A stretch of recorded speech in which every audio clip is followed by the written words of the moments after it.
نضر الله وجوها لم تزل مثل السحاب من وريد القلب تروي عندما كل الهضاب. بسم الله الرحمن الرحيم.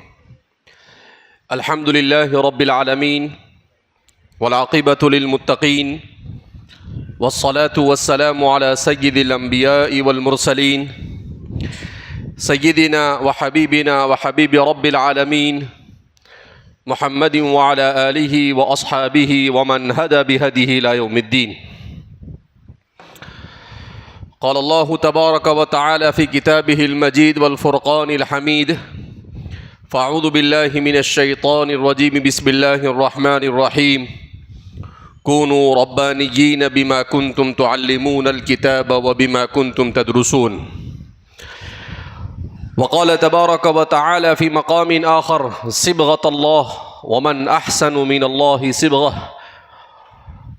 وقال النبي صلى الله عليه وسلم: العلماء ورثة الأنبياء والأنبياء لم يورثوا دينارا ولا درهما وإنما ورثوا العلم فمن أخذها أخذ بحد وافر أو كما قال صلی اللہ علیہ وسلم. معزز علماء کرام اور صورت اور اس کے اطراف و اکناف میں آباد مسلمان دیہاتوں اور بستیوں میں رہنے والے نونہالان امت کے محافظین، ہم اللہ رب العزت کا جتنا بھی شکر ادا کرے کم ہے کہ اللہ رب العزت نے ہمیں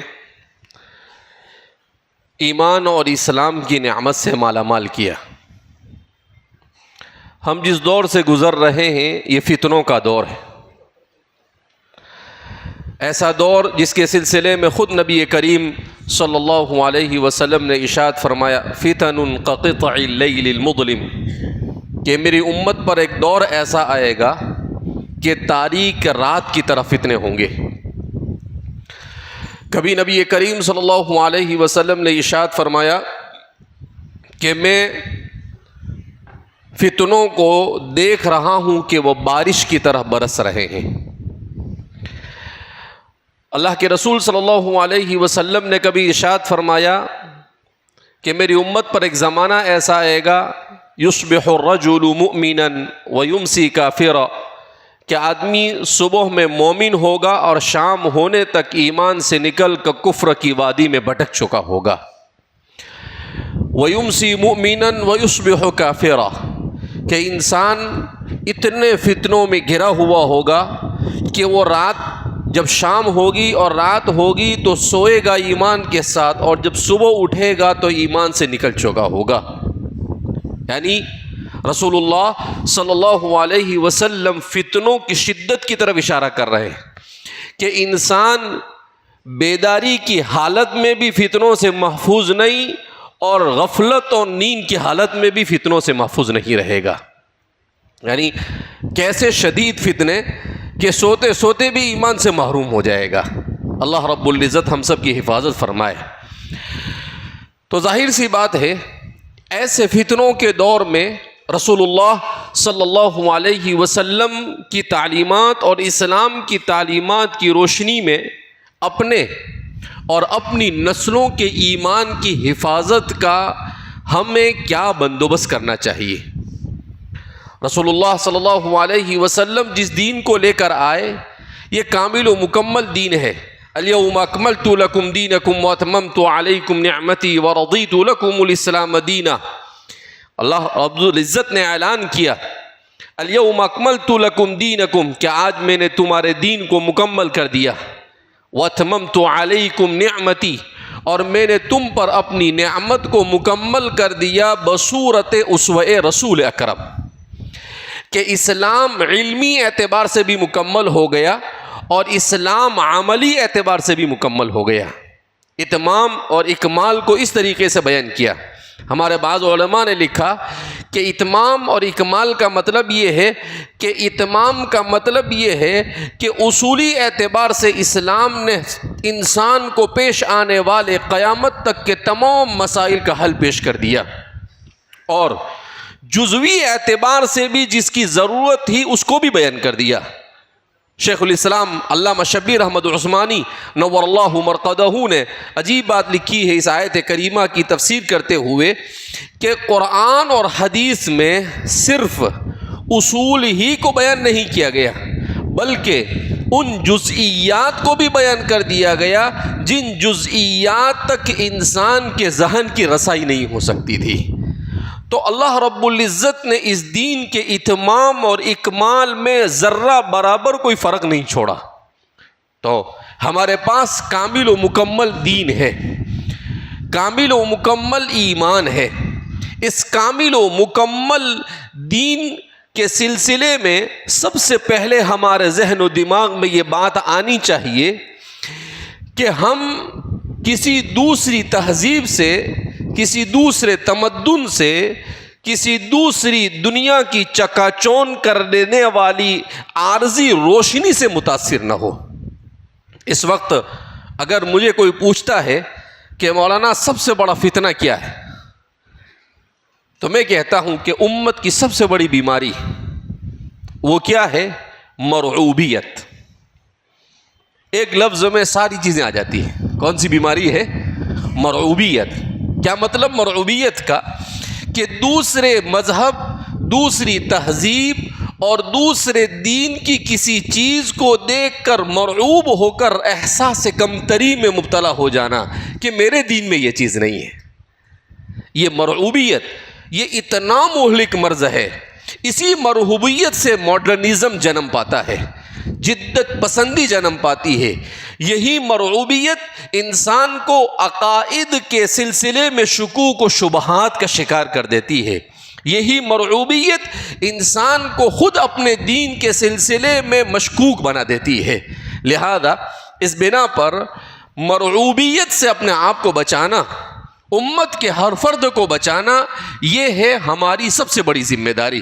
شیخ الاسلام فقیہ العصر حضرت مولانا تقی عثمانی صاحب دامت برکاتہم اطال اللہ بقاء علیہنا بالصحۃ والعافیہ، آپ نے اپنی کتاب علوم القرآن کے اندر میں لکھا ہے، ایک مستقل چیپٹر ہے جس کو ہمارے مکتب کے معلم کو بھی پڑھنا چاہیے۔ ہمارے مکتب کا معلم معذرت کے ساتھ مطالعے کا عادی نہیں۔ ہمارے مکتب کا معلم کیا سوچتا ہے کہ مجھے کیا پڑھانا ہے؟ احسن القواعد پڑھانا ہے، قرآن پڑھانا ہے، مجھے مطالعے کی کیا ضرورت؟ جبکہ ایسا نہیں ہے۔ مطالعے سے کوئی مستغنی نہیں۔ آپ کا مطالعہ جتنا وسیع ہوگا اتنا آپ بچے کو دین آسانی کے ساتھ سمجھا سکتے ہیں۔ آپ کا مطالعہ نہیں ہوگا تو آپ نہیں سمجھا سکتے ہیں۔ کیوں؟ اس لیے کہ مختلف کتابوں کو پڑھنے کا مطلب مختلف شخصیتوں سے متعارف ہونا۔ ہر شخصیت کا اپنا رنگ ہوتا ہے، ہر ایک کا اپنا لوگوں کو سمجھانے کا ایک طریقہ ہوتا ہے۔ جب مختلف کتابیں آدمی پڑھتا ہے تو مختلف طریقے اسے سمجھ میں آتے ہیں کہ اچھا اس طریقے بھی سمجھایا جاتا ہے، اچھا سمجھانے کا یہ بھی طریقہ ہو سکتا ہے۔ حضرت مولانا ابرار صاحب، ہمارے بزرگان دین بھی عجیب ہوتے تھے، فرماتے ہیں، حضرت شیخ الاسلام حضرت مولانا تقی صاحب ہی نے نقل کیا ہے اپنے کسی خطاب کے اندر میں کہ رات کے وقت گاڑی میں پیٹرول ختم ہو گیا تو پیٹرول کے لیے ایک جگہ پر پیٹرول پمپ پر لے گئے گاڑی، تو وہاں پر دیکھا کہ جس گاڑی کے اندر میں پیٹرول لایا جاتا ہے وہ گاڑی کھڑی ہوئی ہے اور اس کے اندر پیٹرول بھرا جا رہا ہے۔ جس گاڑی میں پیٹرول لایا جاتا ہے وہ کھڑی ہوئی ہے، اس میں سے پیٹرول نکال دیا گیا اور پھر اسی گاڑی میں پیٹرول بھرا جا رہا ہے۔ تو حضرت نے کہا کہ دیکھو دوستو، اس میں ہمارے لیے عبرت ہے، دیکھو کہاں سے کیسی عبرت نکالتے ہیں۔ تو ساتھیوں نے پوچھا حضرت کیا عبرت ہے؟ کہا اس میں عبرت یہ ہے کہ اس گاڑی، یہ پوری گاڑی پیٹرول سے بھری ہوئی ہے، کئی 100 لیٹر پیٹرول اس کے اندر میں بھرا ہوا ہے، 1000 لیٹر سے زیادہ بھرا ہوا ہے، مگر اس کے باوجود اس کو پیٹرول کی ضرورت ہے، اس کا وہ پیٹرول گاڑی کے چلنے کے لیے مفید نہیں بن رہا ہے۔ کہا اسی طریقے سے انسان کے پاس علم ہوتا ہے، وہ انسان کا علم انسان کے لیے اس وقت تک مفید نہیں بنتا جب تک کہ وہ کسی اچھے بزرگ کی صحبت میں جا کر اپنے پاس صلاح اور فلاح اور صحبت کا پیٹرول نہیں بھرتا۔ کہا کہ جب وہ صلاح اور فلاح کا پیٹرول بھرتا ہے تو پھر اس کے لیے وہ ایسا ہی مفید بنتا ہے جیسا اس گاڑی کے لیے مفید بنتا ہے۔ پھر اس کے علم میں برکت ہوتی ہے، پھر اس کے تقوی کے اندر میں برکت ہوتی ہے، پھر اس کی صلاح میں برکت ہوتی ہے، پھر اس کے دل کے اندر میں جلا پیدا ہوتا ہے، اور وہ اس قابل بنتا ہے کہ لوگوں کو اس سے فائدہ پہنچتا ہے۔ تو اس لیے ہمارا سب سے بڑا مسئلہ اس دنیا کا جس میں میں اور آپ جی رہے ہیں، سب سے بڑا فتنہ کیا ہے؟ ایک لفظ میں کوئی بتا سکتا ہے؟ حب الدنیا۔ حضور کیا فرمایا؟ حب الدنیا رأس کل خطیہ، دنیا کی محبت ہر گناہ کی جڑ ہے۔ حب الدنیا رأس کل خطیہ۔ اسی لیے رسول اللہ صلی اللہ علیہ وسلم نے ایک موقع پر ارشاد فرمایا، حضور نے فرمایا یوشک ان تداعى علیکم الامم کما تداعت الاکلۃ علی قصعتها فقال قائل او من قلة نحن یا رسول اللہ قال لا بل انتم کثیرون ولکنکم غثاء کغثاء السیل، کہ ان قریب میری امت پر ایک زمانہ ایسا آئے گا کہ پوری دنیا کی طاقتیں اس پر ٹوٹ پڑے گی، اس کے ایمان کو سلب کرنے کے لیے، اس کے ایمان کو اس کے سینے سے نکالنے کے لیے اس پر ٹوٹ پڑے گی۔ تو صحابہ بھی صحابہ تھے، میرے اور آپ کے جیسے بے حس نہیں تھے، وہ بڑے تگڑے سوال کرتے تھے۔ تو ایک صحابی نے فوراً سوال، او من قلۃ نحن یا رسول اللہ، کہ اللہ کے رسول صلی اللہ علیہ وسلم ہم اس زمانے میں کم ہوں گے؟ حضور نے کہا لا بل انتم کثیرون، بلکہ تم اس زمانے میں بہت زیادہ ہوں گے۔ تو پھر کیوں ایسا؟ وَلَكِنَّكُمْ غُثَاءٌ كَغُثَاءِ السَّيْلِ، مگر تم سمندر کی جھاگ کی طرح ہوں گے۔ سمندر کی جھاگ کا مطلب کیا ہے؟ سمندر کی عادت یہ ہے کہ اس میں کوئی چیز آپ ڈالو تو وہ اسے ایکسیپٹ نہیں کرتا، اسے قبول نہیں کرتا ہے، وہ اسے دھکے مار کے کنارے پر لا کر رکھ دیتا ہے، اسی کو غصہ کہا جاتا ہے۔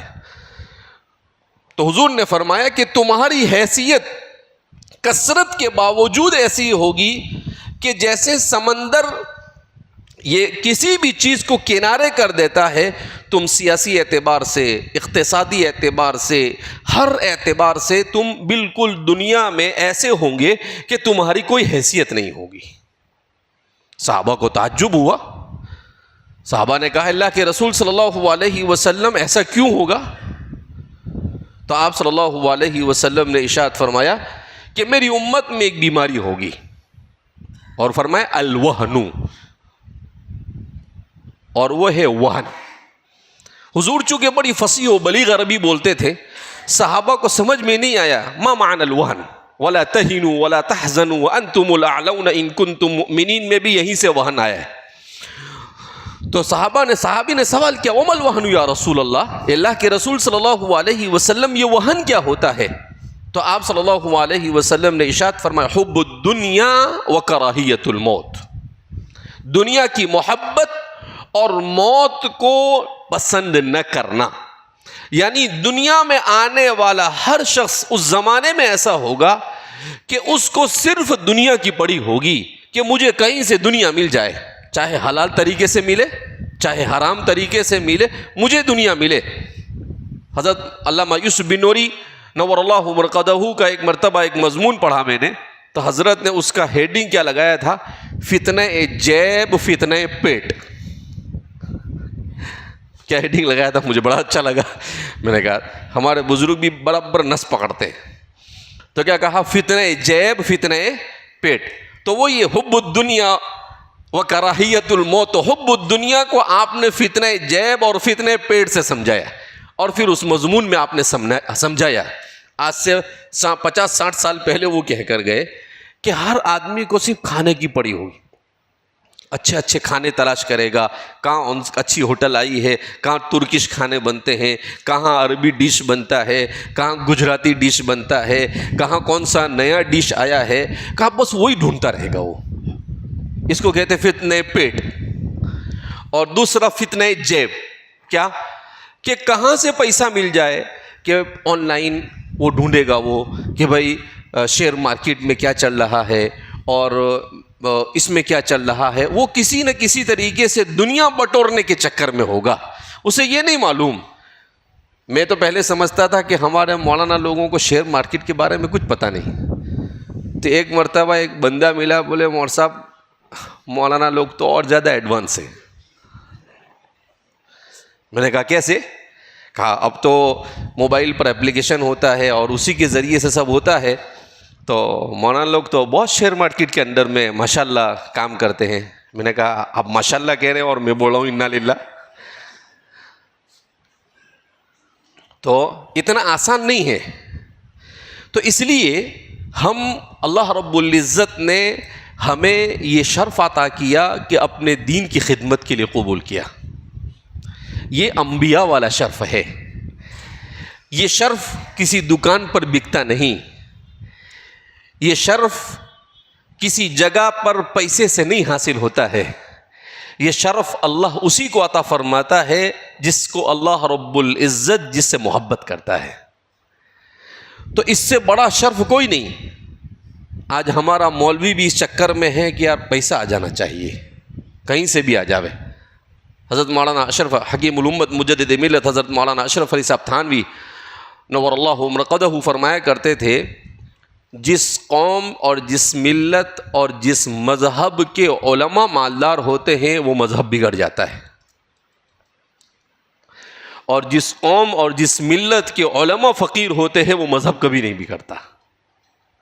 اسی لیے اللہ کے رسول صلی اللہ علیہ وسلم نے باوجود کہ آپ کو مواقع فراہم کیے گئے، کہا گیا کہ اگر آپ کہیں تو آپ کے لیے احد کو سونے کا پہاڑ بنا دیا جائے، مگر حضور نے نہیں لیا. اسی لیے ہمارے محدثین نے شرح کرتے ہوئے لکھا ہے کہ رسول اللہ صلی اللہ علیہ وسلم کا فقر اختیاری تھا. حضور کا فقر کون سا تھا؟ اختیاری تھا. حضور اگر چاہتے تو آپ سے بڑا دنیا میں کوئی مالدار نہیں ہو سکتا تھا، مگر آپ نے کبھی بھی اسے پسند نہیں کیا. کیوں؟ اس لیے کہ آپ رحمت للعالمین تھے. آپ کو معلوم تھا کہ اللہ کا دستور اس دنیا کے اندر میں یہ ہے کہ دنیا میں اکثریت فقراء اور مساکین کی ہوتی ہے. اگر میں مالدار بن کر زندگی گزاروں گا تو فقیروں اور مسکینوں کا اسوہ اور آئیڈیل کون بنے گا؟ تو حضور کو تو سب کے لیے آئیڈیل بننا تھا. تو اللہ رب العزت کا بھی عجیب نظام ہے. ابھی بالکل اسی وقت آپ کی برکت سے نقطہ ذہن میں آ رہا ہے کہ حضور مالدار بھی ہوئے اور فقیری بھی رہے. آپ صلی اللہ علیہ وسلم نے نبوت سے پہلے تجارت کی. بچپن میں 12 سال کی عمر میں ہی آپ کو تجارت کے لیے ملک شام کی طرف لے گئے تھے، اور وہیں پر ایک راہب نے کہا تھا کہ بھائی ان کو سنبھالو، یہودی مار ڈالیں گے. کیونکہ آپ صلی اللہ علیہ وسلم کی ساری علامتیں بیان کی گئی تھی، تو کہا کہ ان کو سنبھالو، کوئی یہودی مار ڈالے گا. کیوں؟ کہا کہ یہ آخری نبی بننے والے ہیں. کیا بننے والے ہیں؟ آخری نبی. کیوں کہ آپ صلی اللہ علیہ وسلم جب چلتے تھے تو بادل آ کر سایہ کرتا تھا. آپ جب آرام فرماتے تھے تو بادل سایہ کرتا تھا. تو بہت ساری چیزیں اس نے دور سے دیکھ لی، تو وہ سمجھ گیا کہ ہو نہ ہو یہ آخری نبی ہے. کیونکہ علامتوں سے اس کو محسوس ہو گیا تھا کہ آخری نبی کی علامتیں پائی جا رہی ہے تو یہی آخری نبی ہے. تو آپ صلی اللہ علیہ وسلم نے ملک شام کے مختلف سفر کیے. حضرت خدیجۃ الکبریٰ سے نکاح ہونے سے پہلے بھی ان کے غلام کے ساتھ آپ کا سفر ہوا. تو اللہ رب العزت نے یہ نظام بنایا کہ حضور نبوت کے ملنے سے پہلے آپ کے پاس کچھ مال آیا اور مالداری کے ساتھ زندگی گزاری، مگر نبوت کے ملنے کے بعد آپ نے فقر کو اختیار کیا. نبوت کے ملنے کے بعد آپ نے فقر کو اختیار کیا. تو آپ کا فقر اختیاری تھا. آپ صلی اللہ علیہ وسلم کے سلسلے میں ایک تابعی ام المومنین عائشہ صدیقہ رضی اللہ تعالی عنہا سے پوچھتے ہیں کہ صبح میں کیا ناشتہ کرتے تھے، دوپہر میں کیا کھانا کھاتے تھے، شام کو کیا کھاتے تھے؟ تو حضرت عائشہ فرماتی ہے کہ ہفتوں گزر جاتے تھے، ہمارا چولہا نہیں جلتا تھا۔ کیا فرماتی ہے؟ تو پوچھتا ہے کہ صبح میں کیا ناشتہ کرتے تھے، دوپہر میں کیا اور شام کو؟ کہا ہمارے یہاں پر کھانے کے اوپر فوکس نہیں کیا جاتا تھا، ہمارے یہاں پر نازل ہونے والی وحی پر، عمل پر فوکس کیا جاتا تھا کہ کیا وحی نازل ہوئی، اس وحی میں کیا حکم دیا گیا اور اس پر ہم کیسے عمل کر سکتے ہیں۔ تو اس لیے ہم علماء کو اس بات کو سمجھنا چاہیے، علماء قدوہ ہے۔ ہمیں تو مباح چیزوں سے بھی بچنے کی ضرورت ہے۔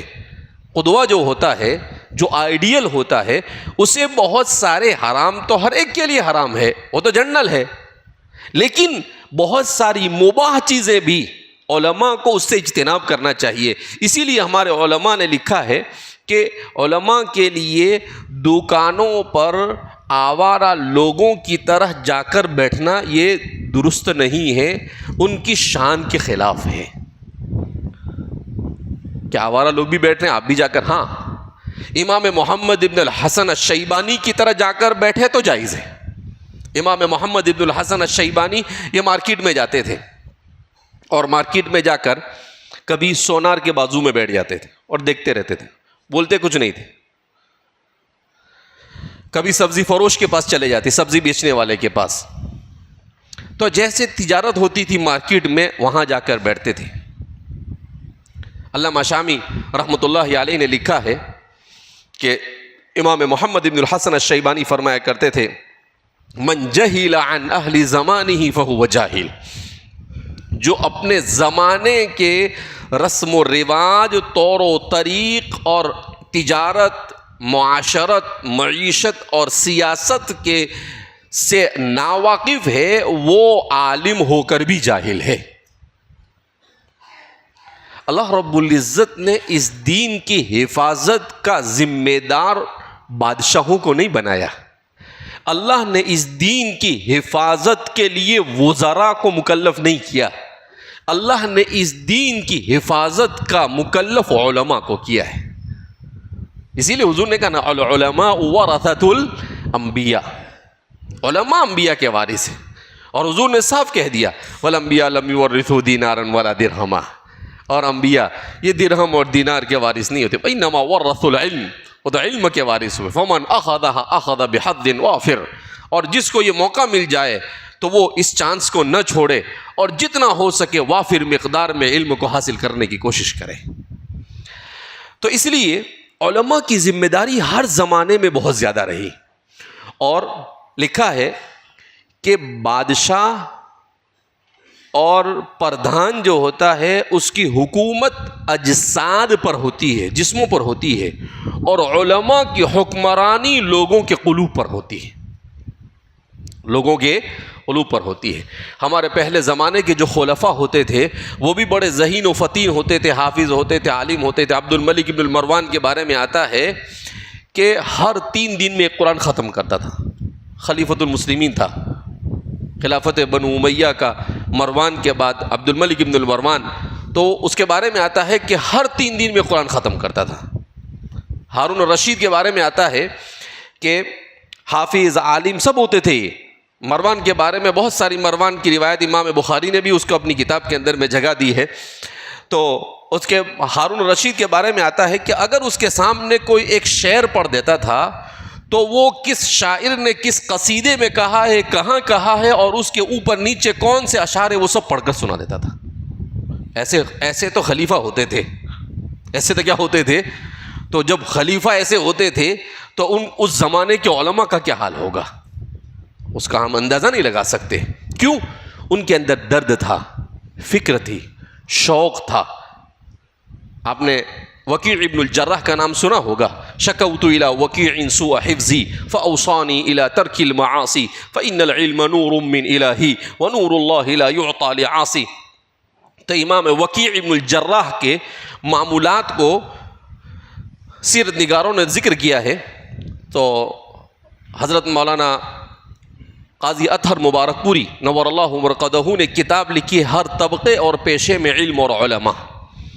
اس کتاب میں آپ نے نقل کیا ہے کہ اب وکیع ابن الجراح کس طریقے سے لوگوں کے پیچھے محنت کرتے تھے دین سکھانے کی. کہ صبح میں فجر کے بعد ان کا مسجد میں درس ہوتا تھا، حدیث پر، فقہ پر، تفسیر پر، جس موضوع پر بھی ہوتا تھا. آپ تقریباً دوپہر تک 10-11 بجے تک طلباء کو پڑھاتے تھے اپنی مسجد میں. پھر جب طلباء کھانے کے لیے اور قیلولہ کے لیے چلے جاتے تھے تو آپ مسجد سے اٹھتے اور آپ اپنا کھانا لے کر کھیت میں چلے جاتے. کہاں چلے جاتے؟ کھیت میں. اور کھیت میں فلاح جو کہ دھوپ شدید ہو جاتی تھی تو وہ کسان جو ہوتے تھے وہ آ کر درختوں کے نیچے بیٹھتے تھے. تو ان کسانوں کو ایک جگہ جمع کرتے، جمع کر کر ان کے ساتھ کھانا کھاتے اور کھانا کھانے کے ساتھ ساتھ ان کو دین سکھاتے. ان کو کیا سکھاتے؟ دین. ظہر تک ان کو دین سکھاتے، ظہر سے تھوڑی دیر پہلے تک. پھر وہاں سے آتے، ظہر کی نماز ادا کرتے، پھر آپ ظہر کی نماز کے بعد درس دیتے اور پھر وہاں سے اٹھتے اور پھر اس کے بعد عصر سے پہلے آپ کبھی سقایا کے پاس چلے جاتے. پہلے زمانے میں بورنگ اور پائپ لائن نہیں ہوتی تھی تو پانی بیچنے والے ہوتے تھے جن کو سقایا کہا جاتا تھا. ان کو جمع کرتے، ان کو دین سکھاتے. پھر تاجروں کو جمع کرتے، ان کو دین سکھاتے. ایسا ہی سلسلہ آپ کا مغرب تک چلتا تھا. پھر مغرب کے بعد آ کر اپنے درس مسجد میں آ کر درس دیتے تھے عشاء تک. پھر عشاء کے بعد آپ درس دیتے تھے. کہا پورا دن اسی طریقے سے گزرتا تھا. تو اس زمانے کے وہ علماء جو تھے وہ یہ نہیں دیکھتے تھے کہ بھائی 8 بجے چلو مکتب کا ٹائم ہوا، 9 بجے چلو ختم، چلو جا کام کرو، ٹائم پورو. نہیں،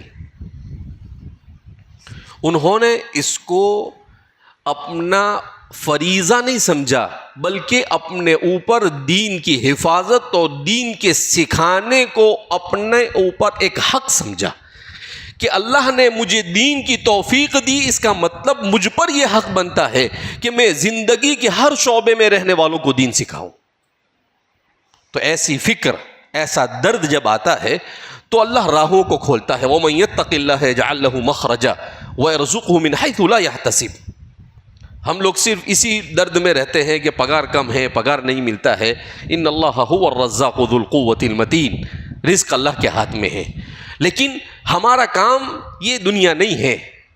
ما لنا ولی دنیا، دنیا سے ہمیں کیا لینا تھا؟ ہمارا کام ہے کہ ہمارے پاس ہمارے اطراف اور اکناف میں، مردوں میں، عورتوں میں، بچوں میں دین کی حفاظت کیسے کی جائے. ورنہ کھانا تو اللہ کہیں سے بھی کھلا دے گا. اللہ پر کوئی چیز اللہ نے خود اعلان کر دیا وَمَا مِن دَابَّةٍ فِي الْأَرْضِ إِلَّا عَلَى اللَّهِ رِزْقُهَا. اللہ نے ایسا نہیں کہا وَمَا مِن إِنسَانٍ فِي الْأَرْضِ إِلَّا عَلَى اللَّهِ رِزْقُهَا. وَمَا مِن دَابَّةٍ، زمین پر رینگنے والے ہر جانور کو رزق دینا ہمارا کام ہے. اللہ کیسی کیسی مخلوق کو کیسے کیسے رزق پہنچاتا ہے، انسان اس کا تصور بھی نہیں کر سکتا ہے. اس لیے کہتے ہیں کہ اللہ کی سنت اس دنیا میں یہ ہے، جو دنیا کے پیچھے بھاگتا ہے اللہ دنیا کو اس سے بھگاتے ہیں، اس کو دوڑاتے ہیں دنیا کے پیچھے. اور جو دنیا کو چھوڑ دیتا ہے تو اللہ اس کے پیچھے دنیا کو لگا دیتے ہیں. حضرت شیخ الہند رحمۃ اللہ علیہ، حجت الاسلام حضرت مولانا قاسم صاحب نانوتوی نور اللہ مرقدہ، ان لوگوں کے بارے میں آتا ہے کہ لوگ پیسے لے کر آتے تھے، یہ نہیں لیتے تھے تو ان کی جوتی میں ڈال کر چلے جاتے تھے، تو وہی ان پیسوں کو وہیں پھینک دیتے تھے اور کہتے تھے کہ ہم دنیا سے بھاگتے ہیں اور یہ دنیا پاؤں میں آگے پڑتی ہے. تو اس لیے ہمیں اس بات کو سمجھنا چاہیے کہ ہماری زندگی کا مقصد کیا ہونا چاہیے کہ اللہ کے دین کی سربلندی کیسے حاصل ہو. لِتَكُونَ كَلِمَةُ اللَّهِ هِيَ الْعُلْيَا. اللہ کے رسول صلی اللہ علیہ وسلم سے ایک موقع پر کہا گیا کہ اللہ کے رسول صلی اللہ علیہ وسلم کون اللہ کے راستے میں؟ حضور نے کہا کہ جو نام و نمود کے لیے لڑے وہ بھی اللہ کے راستے میں نہیں، جو اپنے عصبیت اور خاندان اور اپنے قبیلے کے لیے لڑے وہ بھی اللہ کے راستے میں. من قاتل لتکون کلمۃ اللہ ہی العلیٰ فہو فی سبیل اللہ. مگر میرے اور آپ کے آقا صلی اللہ علیہ وسلم جو اصول بیان کرتے تھے وہ کسی ایک موقع کے لیے نہیں ہوتے تھے. اس اصول کو ہم تمام لوگوں کو پکڑ لینا چاہیے جتنے بھی لوگ اجتماعی طور پر کام کرتے ہیں اور اجتماعی خدمت انجام دیتے ہیں ان سب کے لیے اصول ہے کیا؟ اگر آپ بچوں کو پڑھا رہے ہیں، مسجد میں امامت کر رہے ہیں، قوم کی خدمت کر رہے ہیں اور آپ کی نیت یہ ہے لِتَكُونَ كَلِمَةُ اللَّهِ هِيَ الْعُلْيَا کہ اللہ کے کلمے کو سربلندی حاصل ہو، فَهُوَ فِي سَبِيلِ اللَّهِ، تو آپ اللہ کے راستے میں۔ اگر آپ مکتب پڑھا رہے ہو اور آپ کا مقصد پگار ہے، آپ فی سبیل اللہ نہیں ہے۔ آپ خدمت کر رہے ہو اور آپ کا مقصد عزت ہے، آپ فی سبیل اللہ نہیں ہے۔ آپ کام کر رہے ہو اور آپ کا مقصد منصب یا عہدہ یا نام و نمود ہے، آپ فی سبیل اللہ نہیں ہے۔ فی سبیل اللہ ہونے کے لیے ضروری ہے۔ ہمارے اکابرین اللہ انہیں جزائے خیر عطا فرمائے، حضرت شیخ زکریا رحمۃ اللہ علیہ کہ اپنی آپ بیتی میں ایک عجیب واقعہ لکھا ہے۔ حضرت کی آپ بیتی میں لکھا ہے کہ رئیس الاحرار مولانا حبیب الرحمن صاحب لدھیانوی یہ حضرت شیخ کے پاس تشریف لے گئے اور حضرت اپنے حجرے میں اوپر حجرے میں تصنیف و تعلیف میں مشغول تھے، تو کسی نے آ کر کہا کہ رئیس الاحرار تشریف لائے ہیں۔ تو حضرت نے کہا کہ یہ اللہ کا بندہ اتنا مشغول ہوں ابھی ملنے آ گیا۔ بہرحال تو فرماتے ہیں میں جلدی سے اٹھا اور ان کو ملنے کے لیے گیا، تو وہ سیڑھی سے چڑھ کر اوپر آ رہے تھے، وہ بھی جلدی میں تھے، ان کو بھی جانا تھا کسی بزرگ کی خدمت میں۔ تو انہوں نے کہا کہ بھائی ایک سوال ہے، میں آپ کو دے کر جاتا ہوں، واپس آؤں گا تو اس کا جواب دے دینا مجھے۔ تو کہا جی جی کیا سوال ہے؟ کہا یہ تصوف کیا بلا ہے اور اس کی حقیقت کیا ہے، اس کا جواب تلاش کر کے رکھو۔ حضرت فرماتے ہیں کہ اللہ نے برجستہ میری زبان پر یہ جواب دیا، اس میں کیا تلاش کرنے کا؟ تصوف دو چیزوں کا نام ہے۔ کہا تصوف کی ابتدا انما الاعمال بالنیات اور تصوف کی انتہا کأنک تراہ۔ دو حدیث سنا دی، کہا کہ یہ آپ کا جواب ہے، تشریف لے جائیے۔ اب رئیس الاحرار فرماتے ہیں کہ میں چلا گیا اور کہا کہ بھائی دیکھو اگر آپ کے ذہن میں کچھ بات ہو تو آپ بعد میں آ کر پوچھ سکتے ہیں۔ تو کہا واپسی میں آیا واپس اور میں نے کہا کہ بھائی آپ نے ایسا جواب دیا کہ میں تو جب سے سفر میں نکلا تھا تب سے سوچ رہا تھا کہ اگر مجھے یہ جواب دیں گے تو میں یہ سوال کروں گا، مجھے یہ جواب دیں گے تو میں یہ سوال کروں گا، لیکن آپ نے جو جواب دیا وہ تو کبھی آیا ہی نہیں ذہن کے اندر میں۔ آپ نے جو جواب دیا وہ تو ذہن میں آیا ہی نہیں۔ تو کہا کہ بھائی انما الاعمال یعنی ہر عمل کو کرتے وقت اپنی نیت کا استحضار یہ ہے کہ انسان ہمیشہ یہ نیت کرے ابتغاء مرضات اللہ کہ میرا خالق راضی ہو جائے۔ آپ نماز پڑھائے تو اس لیے نہیں کہ بھائی نماز میں نہیں گئے تو مصلی بولیں گے کہ مول صاحب تھوڑے تھوڑے دیر آوے نہیں آوے اچھ کرا کرے، نہیں۔ آپ کو ظاہر سی بات ہے آپ یہ سوچ کر جائیں کہ بھئی اللہ نے یہ مقام عطا کیا کہ امامت صغرا مجھے عطا فرمائی، اس امامت کو امامت صغرا کہتے ہیں، اور ہمارے خلفاء کے جو امامت ہوتی تھی اس امامت کو امامت کبریٰ کہا جاتا تھا۔ تو کہا کہ اللہ نے اتنا بڑا مقام عطا کیا، اللہ تیرا جتنا شکر ادا کرے اتنا کم ہے۔ تو یہ نیت کے ساتھ کہ مجھ پر بھی فرض ہے اور ساتھ ساتھ میں اتنے سارے لوگوں کو نماز پڑھانا ہے، لہذا اے اللہ تو راضی ہو جائے ایسی نماز پڑھنے پڑھانے کی توفیق مرحمت فرما۔ اور پھر کہا کہ تصوف کی انتہا کیا ہے؟ کہ تصوف کی انتہا یہ ہے ان تعبد اللہ کأنک تراہ فإن لم تکن تراہ فإنہ یراک۔ کہا اللہ کی عبادت ایسے کرو گویا کہ آپ اللہ کو دیکھ رہے ہو، آپ اللہ کو۔ اب ظاہر سی بات ہے اگر مجھے یہ کہہ دیا جائے یا آپ کو یہ کہہ دیا جائے کہ مول صاحب آپ نماز پڑھ رہے ہیں نا، اللہ دیکھ رہے ہیں، کیسی نماز پڑھے گا آدمی؟ کیسی؟ کیوں اس کو معلوم ہے یعلم السر و اخفا، جو ظاہر کرو وہ بھی معلوم، جو چھپاؤ وہ بھی معلوم، اور وہ ذات اگر سامنے ہے تو کیا ہوگا حال؟ تو کہا کہ اگر انسان کا یہ استحضار ہو جائے کہ اللہ دیکھ رہا ہے تو وہ اپنے عمل کو کتنا بہترین خشوع اور خضوع کے ساتھ اور سنت کے مطابق کرنے کی کوشش کرے گا. کہا ہر عمل کے کرتے وقت اتباع سنت کا جب استحضار ہو تو کہا کأنک ترا، تو کہا کہ یہ تصوف کی انتہا ہے. تو تصوف شروع ہوا نیت سے اور تصوف ختم ہوا اتباع سنت اور اللہ کے استحضار کے اوپر. حضرت تھانوی رحمۃ اللہ علیہ اس کو دوسرے انداز میں سمجھاتے ہیں. حضرت تھانوی سے کسی نے پوچھا حضرت تصوف کا خلاصہ کیا ہے؟ تو حضرت نے کہا 2 چیزوں کا نام تصوف ہے. کہا کیا؟ جس وقت نیکی کرنا بھاری پڑے اس وقت نیکی کرنا. آدمی فجر میں کہا سنت ایک آدھ بار چھوٹ گئے تو کیا فرق پڑتا ہے، تو آپ کے اوپر بوجھل ہو رہی ہے سنت پڑھنا، تہجد پڑھنا بوجھ ہو رہا ہے. ایسے موقع پر سنت کو اور اس عبادت کو انجام دینا، اس اطاعت کو اور اس نیکی کو انجام دینا کا آدھا تصوف ہو گیا. اور جب گناہ کا خیال آئے تو گناہ سے رک جانا، یہ آدھا تصوف ہے.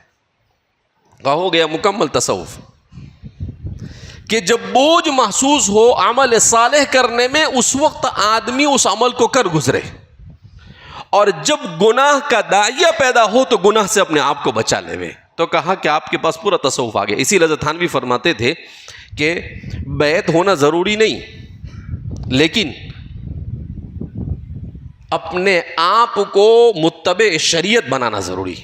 کہا یہ بیعت تو اس لیے ہے تاکہ بزرگوں کی صحبت اختیار کرے. اسی لیے حضرت شیخ الاسلام فقیہ العصر حضرت مولانا تقی صاحب آپ نے اپنے کسی خطاب کے اندر میں ایک بڑی اچھی بات ارشاد فرمائی. کہا ولی اللہ بننے کا اور نیک اور صالح بننے کا شارٹ کٹ راستہ کیا ہے؟ شارٹ کٹ میں آپ نیک بننا چاہتے ہیں. کہا بہت آسان ہے. آج کل تو شارٹ کٹ والا بہت چلتا ہے نا. تو کہ شارٹ کٹ میں نیک کیسے بنے؟ تو کہا شارٹ کٹ میں نیک بننا ایک ہی آیت پر عمل کرنا ہے آپ کو، آدھی آیت پر، پوری آیت بھی نہیں، یا چھوٹی آیت کہو اس کو. کہا کیا؟ یا ایھا الذین آمنوا اتقوا اللہ وکونوا مع الصادقین. اللہ سے ڈرو اور صادقین کی صحبت اختیار کرو. کہا صادقین اور بزرگوں کی صحبت اختیار کرو گے تو خود بخود وہ رنگ چڑھ جائے گا. اسی لیے میں نے آیت پڑھی صبغۃ اللہ ومن احسن من اللہ صبغہ. اس آیت کریمہ کا پس منظر ہمارے مفسرین نے بیان کیا ہے کہ عیسائی جب کوئی آدمی عیسائی بنتا ہے تو وہ زعفران سے اس کو رنگتے ہیں،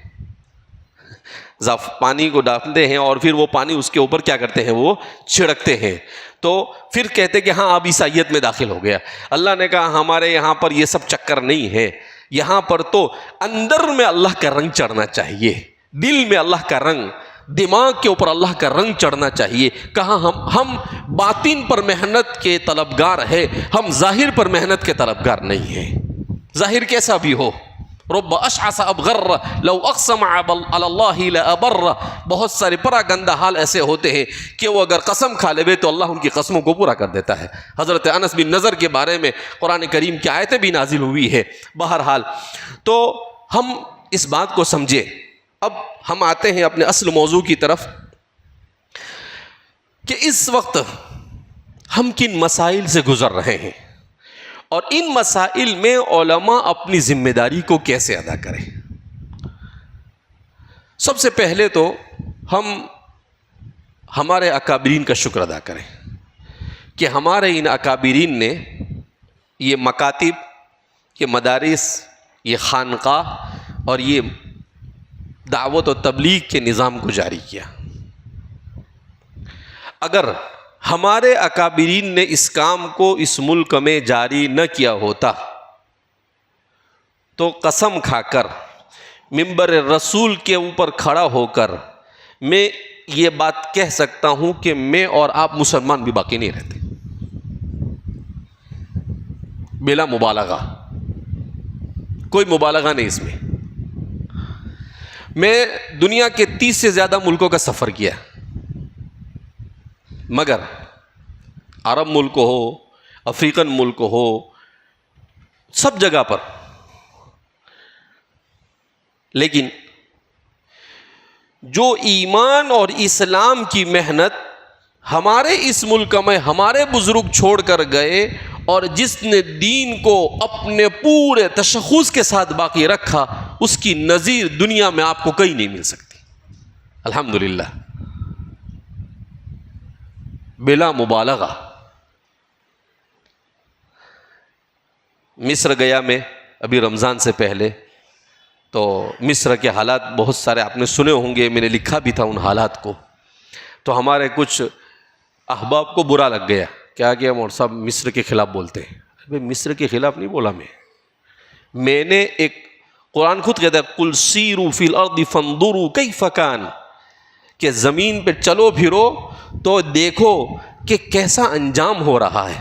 حالات کو دیکھنا اور اس کی روشنی میں امت کو اس طرح کے حالات سے دوچار نہ ہو، اس سے آگاہ کرنا، یہ میرا اور آپ کا فریضہ ہے. نہیں مولوی صاحب نام نہیں لینا چاہیے آپ کو. ارے بھائی میں نے کہا نام لیا تو ان کو نہیں برا لگ رہا ہے، آپ کو کیوں برا لگ رہا ہے؟ بہرحال تو آپ اندازہ نہیں لگا سکتے ایسا ملک جہاں 100% مسلمان. کتنے فیصد؟ اب کچھ لوگ کیا بولتے ہیں کہ نہیں مولوی صاحب 5%. ارے بھائی 95 نے 5 میں کوئی فرق ہے؟ آدمی کو دیکھ، اگر آدمی کیڑے نکالنے آئے تو کہیں سے بھی نکال سکتا ہے. دنیا میں سب سے آسان کام کسی پر اعتراض کرنا. دنیا کا سب سے آسان کام کیا ہے؟ کسی پر اعتراض کرنا. اور دنیا کا سب سے مشکل کام سولوشن بتانا. تو اعتراض کرنا تو بہت آسان ہے. حضرت تھانوی رحمۃ اللہ علیہ فرمایا کرتے تھے کہ آپ جب خدمت کرو تو اپنے اور اللہ کے درمیان معاملہ صاف رکھو. اس کے بعد کوئی کیسا بھی اعتراض کرے اس کا جواب مت دو آپ. کیوں؟ کہ آپ کیوں اپنی صلاحیت اور اپنے وقت کو ایسی چیز میں خرچ کریں گے کہ آپ جواب دیں گے، پھر وہ اس کے اوپر کچھ سوال کرے گا، پھر آپ جواب دیں گے، تو کیوں خواہ آپ اپنا وقت ضائع کریں گے؟ ما بینک و بین اللہ صحیح ہے تو آپ اپنا کام کرتے جاؤ، جس کو جو بولنا ہو بولتا رہے. تو اس لیے بہرحال تو میں نے وہاں کیا دیکھا کہ کسی بھی، میں ایک مرتبہ گیا 1 دن 2 دن رہا، پھر دوسری بار گیا 2 دن، تو 1 ہفتے میں 2 سفر ہوئے میرے. کچھ ایسا معاملہ پیش آیا کہ مجھے 1 دن کے لیے آنا پڑا، پھر جانا پڑا. آپ مانیں گے نہیں، فجر کی نماز کے لیے میں مسجد میں گیا. ہم 4 ساتھی تھے، تو دوسرے ساتھی کو میں نے الگ الگ مسجد میں بھیجا. میں بولا بھائی سب الگ الگ مسجد میں جاؤ اور جائزہ لے کر آؤ کیا صورتحال ہے. نماز پڑھ میں گیا جس مسجد میں، تو امام صاحب داڑھی نہیں، ایک دم صاف، یعنی ایسا لگتا تھا جیسے صبح میں صاف کر کر ہی نماز پڑھانے آئے تھے. اس کے بعد پہلی اور دوسری رکعت میں 8 سے 10 غلطی میں نے نکالی ان کی. یہ وہی ملک جس کے قاری لوگ پوری دنیا کے اندر میں کیا ہوتے ہیں، قرات کرتے ہیں، اس کی صورتحال، اس کی حقیقی صورتحال.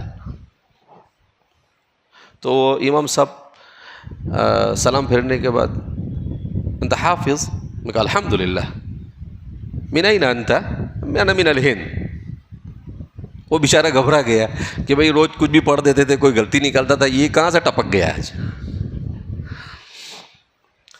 اور کتنے مسلم معلوم؟ سب مسلمان، آزو بازو میں سب رہنے والے مسلمان، بلا مبالغہ 3 مسلی.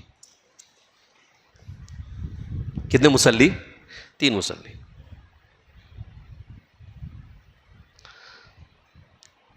دوسرے ساتھی لوگ آئے، سب نے سیم اسٹوری سنائی.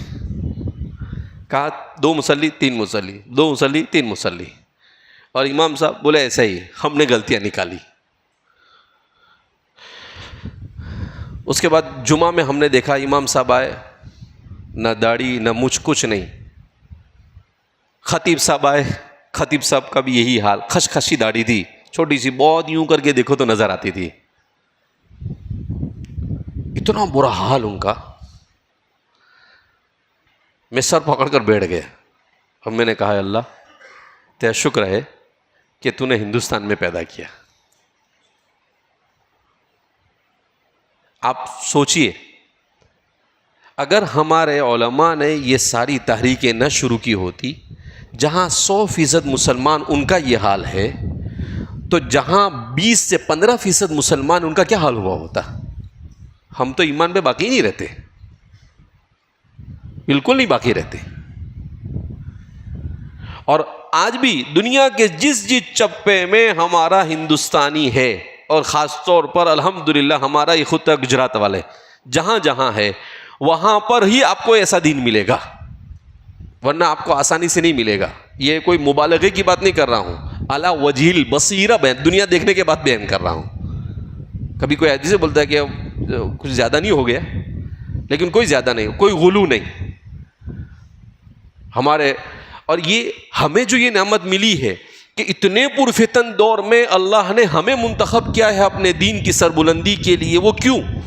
اس لیے کہ ہمارے بڑے بزرگوں نے علماء کے ساتھ محبت کی. ہمیں ان کا ممنون و مشکور ہونا چاہیے. ہمیں کن کا ممنون ہونا چاہیے؟ یہ ان کی برکتیں ہیں، انہوں نے علماء سے محبت کی. حضرت شیخ الاسلام حضرت مولانا حسین احمد مدنی نور اللہ مرقدہ فرمایا کرتے تھے کہ جو شخص علماء سے محبت کرتا ہے، اللہ رب العزت اس کے گھر میں حفاظ اور علماء پیدا فرماتے ہیں. تو یہ جو ہمارا یہ جو الحمدللہ یہ رنگ ہے، یہ اپنے بزرگوں کی وجہ سے. میں فارغ ہونے کے بعد ہمارا گاؤں، اصل گاؤں ہمارا کوساڑی ہے، کوساڑی شریف. تو ہمارے بڑے جو بڑی عمر والے ہوتے، آج سے 15-20 سال پہلے تک، وہ بڑے ہوشیار ہوتے تھے. تو فارغ ہو کر میں گیا، تو جمعہ کا دن تھا، تو 2-4 بوڑھے جمع ہو گئے، مشورہ کر کے آئے ہوں گے. بولے اس کو گھیرتے ہیں آج اپنے. بولے مور صاحب نواں مور صاحب ذرا بیان کرو نا تمہیں. اب وہ الحمدللہ انجمن میں بیان وغیرہ کرتے تھے تو عادت تھی. تو میں نے کہا کوئی بات نہیں، انشاءاللہ. کوشش پہلے معذرت کی، لیکن میں سمجھ گیا کہ انہوں نے اپنا پورا موڈ بنا کر آئے ہیں کہ اس کو کیسا بھی کر کے ممبر پہ بٹھانا. میں نے اللہ نے جو بلوانا تھا بلوایا. اس کے بعد ایک بڑی عمر کے تھے جو میرے والد صاحب کے پھوپھا ہوتے تھے، وہ مسجد کے متولی تھے. تو بیان کے بعد جب باہر نکلے تم نے کہ یہاں آؤ، کہ گھر چلو. بولے میں گھر گیا، کہا کہ آپ سے ایک بات کرنی ہے، لیکن آپ اکیلے، دوسرا کوئی نہیں چاہیے. میں نے کہا کوئی بات نہیں. پھر مجھے کہا کہ یہ تم لوگ جو دین کی خدمت کرتے ہو، اس کا کیا راز ہے معلوم ہے؟ میں نے کہا نہیں، یہ ہم سب کے لیے ہے. تو کہا کہ دیکھو، ان کی عمر تقریباً 100 کے قریب تھی.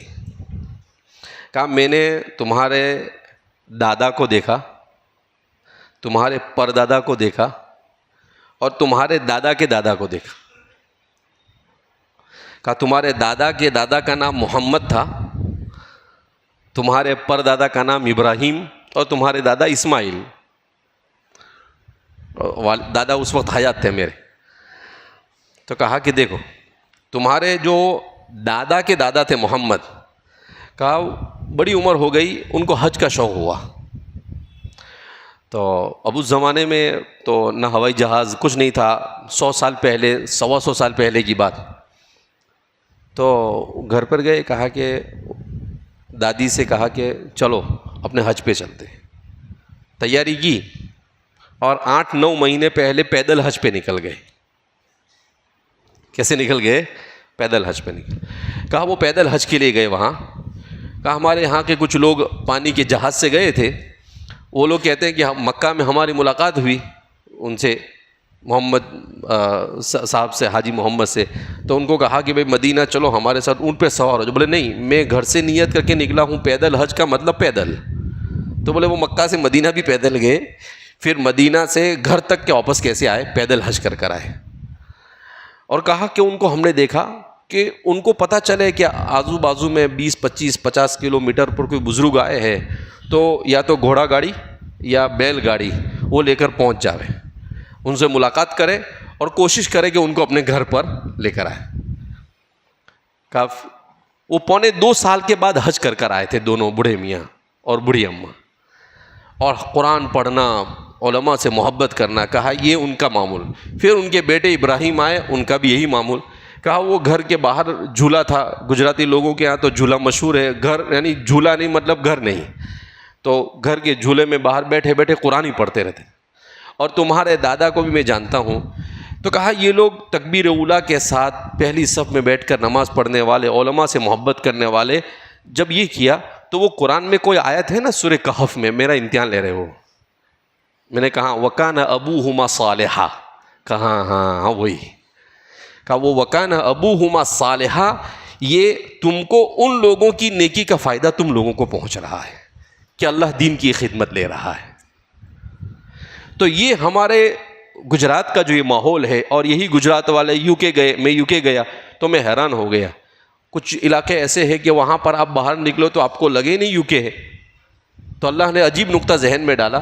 میں نے کہا یہ وہی یو کے ہے جو آج سے 400 سال پہلے 300 سال تک یہ محنت کرتا رہا کہ دنیا سے اسلام کو کھرچ کر نکال دیا جاوے، اللہ نے وہیں پر اسلام کو لا کر بٹھا دیا۔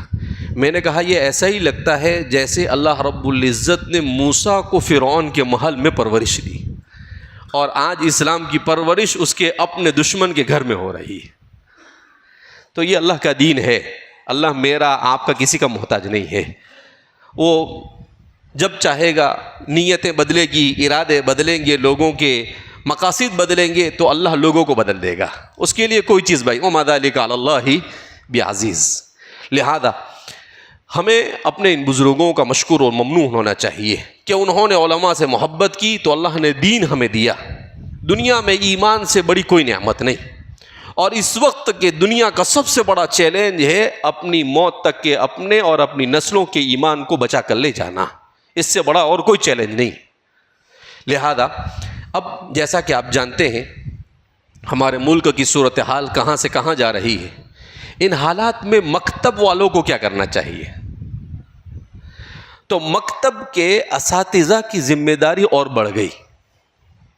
ایک تو یہ کہ ہمارے مکتب کے معلم کو یہ بات ذہن میں بٹھانے کی ضرورت ہے کہ اب بچوں کو صرف معلومات سے کام نہیں چلے گا کہ آپ نے اس کو دینی تعلیم کا رسالہ پڑھا دیا، آپ نے تعلیم الاسلام اس کو پڑھا دیا، اس کو سوال جواب منہ پر یاد کرا دیے، اس سے کام نہیں چلے گا، بلکہ ان کے ذہنیت کو ایمانی اور اسلامی بنانے کی ضرورت ہے۔ ان کی ذہنیت، ان کا ذہن و دماغ، کیوں؟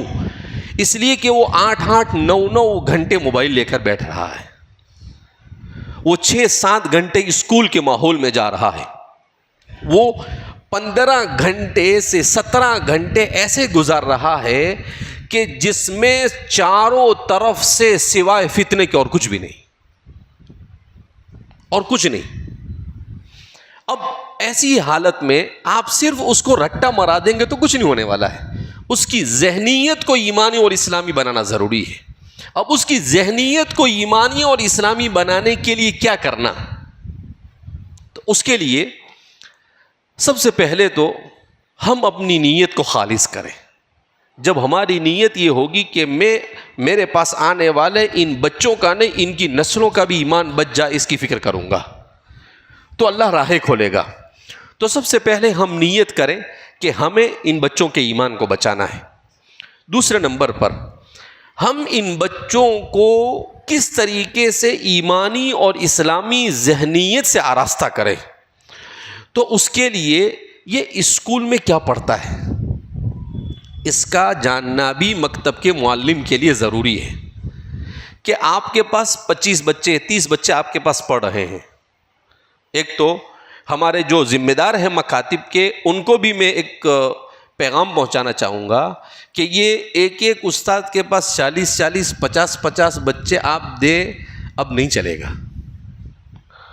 آپ کو کم بچے استاد کے پاس دینے ہوں گے، اور استاد کو ایک طرح کے کہ بھئی سب بچے حسن القواعد۔ ہمارے یہاں مکتب میں عام طور پر کیا ہوتا ہے، 5 حسن القواعد والے، 5 قرآن والے، 5 پارے ام والے، اب 1.5 گھنٹہ 2 گھنٹے ہوتے ہیں۔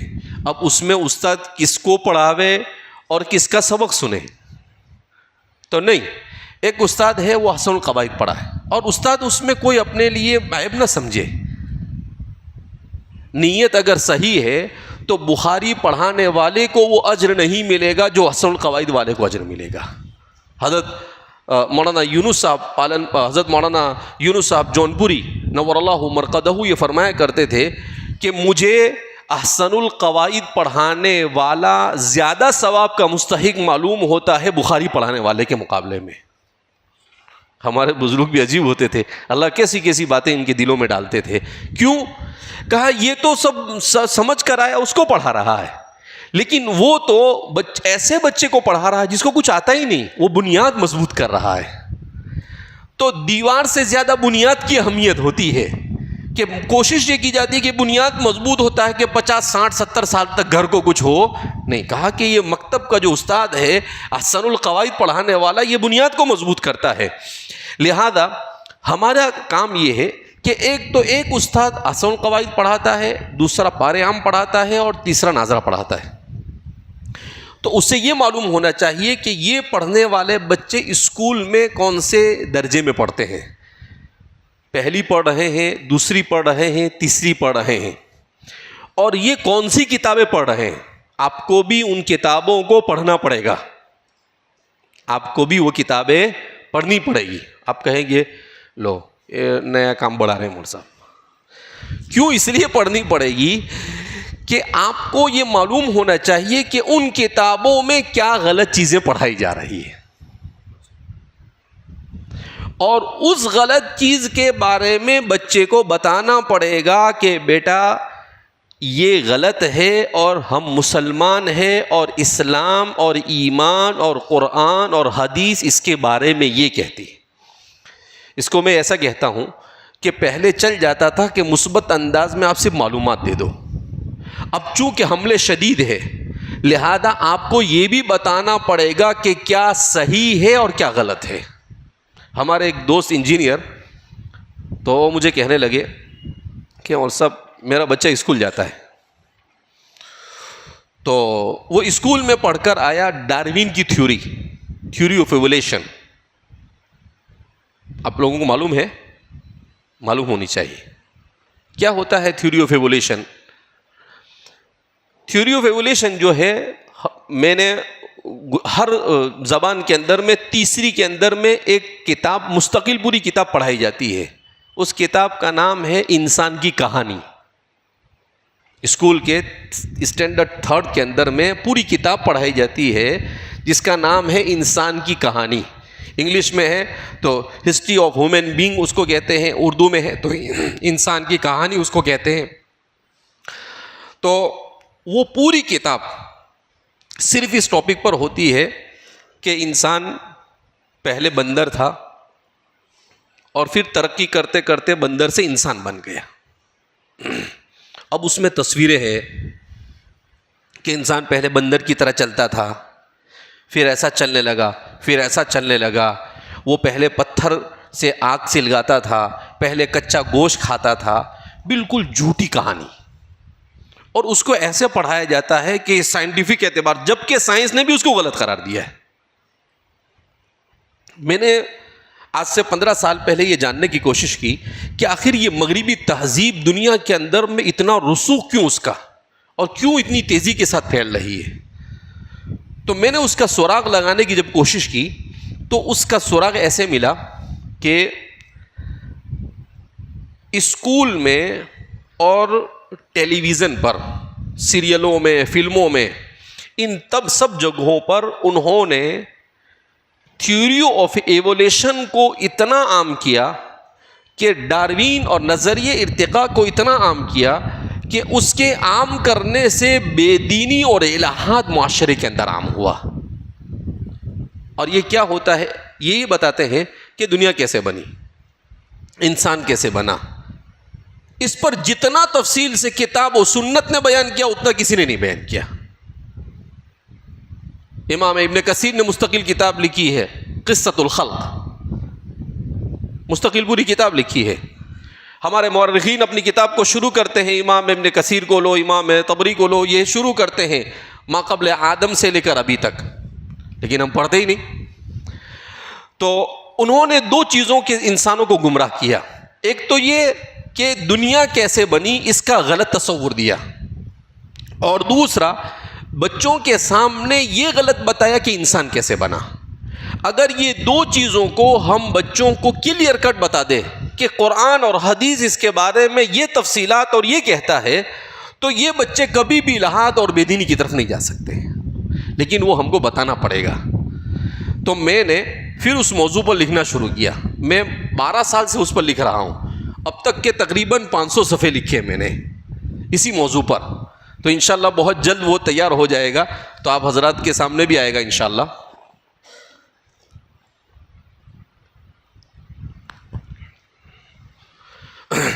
تو ضرورت اس بات کی ہے کہ ہم کو معلوم ہونا چاہیے کہ ہمارے ان مکتب کے بچے جو اسکول میں جا رہے ہیں وہاں انہیں کیا پڑھایا جا رہا ہے. وہ وہاں غلط پڑھے اس سے پہلے یہاں پر اس غلطی کے سلسلے میں اس کو متنبہ کر دینا پڑے گا کہ بھئی یہ آپ آگے پڑھیں گے, یہ غلط ہے اور یہ صحیح ہے. تو میں آپ کو بتا رہا تھا کہ ہمارے دوست انجینئر وسیم صاحب, تو انہوں نے مجھے بتایا کہ بچہ آیا گھر پر تو کہا کہ ابا آج تو بہت اچھی سٹوری پڑھی. بولے کیا؟ بولے انسان بندر سے بنا ہے. اور پھر وہ بولے بچہ مجھے بتلانے لگا, 8 سال کا بچہ. تو میں نے سنا, اس کے بعد میں نے اس سے کہا کہ بیٹا یہ غلط ہے, یہ صحیح نہیں ہے.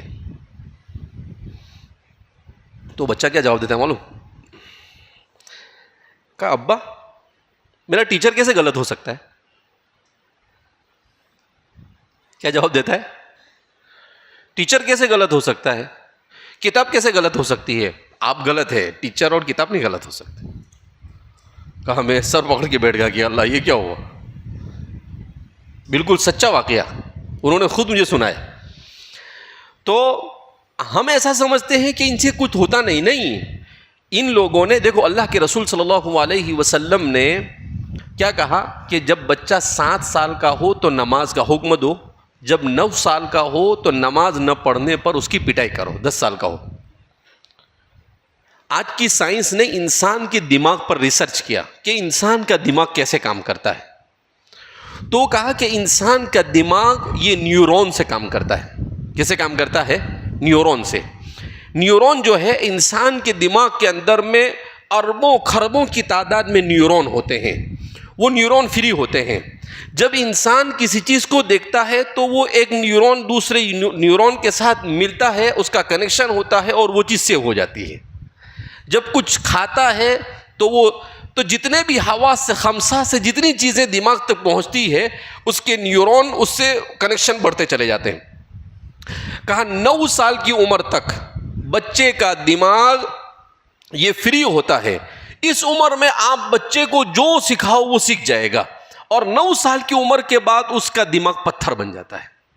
اس کے بعد اس کے دماغ میں زبردستی چیز آپ کو داخل کرنی پڑے گی, آسانی کے ساتھ داخل نہیں ہوگی. انہوں نے یہ سارے نفسیات پڑھ لیے. اب ہم چیزوں کو مشکل بتا کر اپنے بچوں کو بتاتے نہیں, اور یہ لوگ مشکل ہو کچھ بھی ہو اس کے ذہن کو خراب کرنے کے لیے 4-5 یعنی پرائمری تک ساری گندگی اس کے دماغ میں بھر دیتے ہیں. اب پھر وہ بچہ بڑا ہونے کے بعد ملحد بن جاتا ہے, وہ بڑا ہونے کے بعد شرک کا شکار ہو جاتا ہے, کفر کا ارتداد کا شکار ہو جاتا ہے. تو وہ اثرات, وہ جراثیم پہلے سے اس کے دماغ کے اندر میں گھسڑے جا چکے تھے, جس کے اثرات اب مرتب ہو رہے ہیں. لہذا ہمیں بھی بچپن ہی سے ان کے اوپر محنت کرنے کی کیا ہے, ضرورت ہے. تو اس لیے ہمیں معلوم ہونا چاہیے کہ کیا پڑھایا جا رہا ہے, اس کے مطابق ہمیں اپنے بچوں کو بتانا چاہیے. انشاءاللہ ہم لوگ کوشش کر رہے ہیں کہ جو چیزیں غلط پڑھائی جا رہی ہے, ان غلط کون سی کتاب میں کیا چیز غلط ہے اور اس کا صحیح کیا ہے, وہ پورا مواد جمع کرنے کی ہم لوگ کوشش کر رہے ہیں. اور ان قریب انشاءاللہ مکاتب کے ہمارے اساتذہ کو فراہم کیا جائے گا, تاکہ آپ کو بار بار ادھر متوجہ ہونے کی ضرورت نہ ہو, اور آپ یکسوئی کے ساتھ ہمارے بچوں پر کیا کرتے رہے, محنت کرتے. لیکن وہاں تک کہ آپ کو محنت کرنی ہے. تو ایک تو یہ چیز ہمارے لیے ضروری. دوسری چیز کہ ہمارے پاس جب یہ بچے آ کر بیٹھتے ہیں تو ان بچوں کے سامنے رسول اللہ اسمبلی جو ہوتی ہے, اسمبلی کا نظام ہونا چاہیے مکاتب میں, اور اس میں رسول اللہ کی سیرت بیان کی جائے, اور آپ صلی اللہ علیہ وسلم کی سیرت کو مؤثر انداز میں بیان کیا جائے. کیوں؟ کہ ہم اپنے بچوں کو سیرت نہیں پڑھاتے. اب جب سیرت نہیں پڑھاتے ہیں تو ان بچوں کو کچھ معلوم ہی نہیں ہوتا ہے.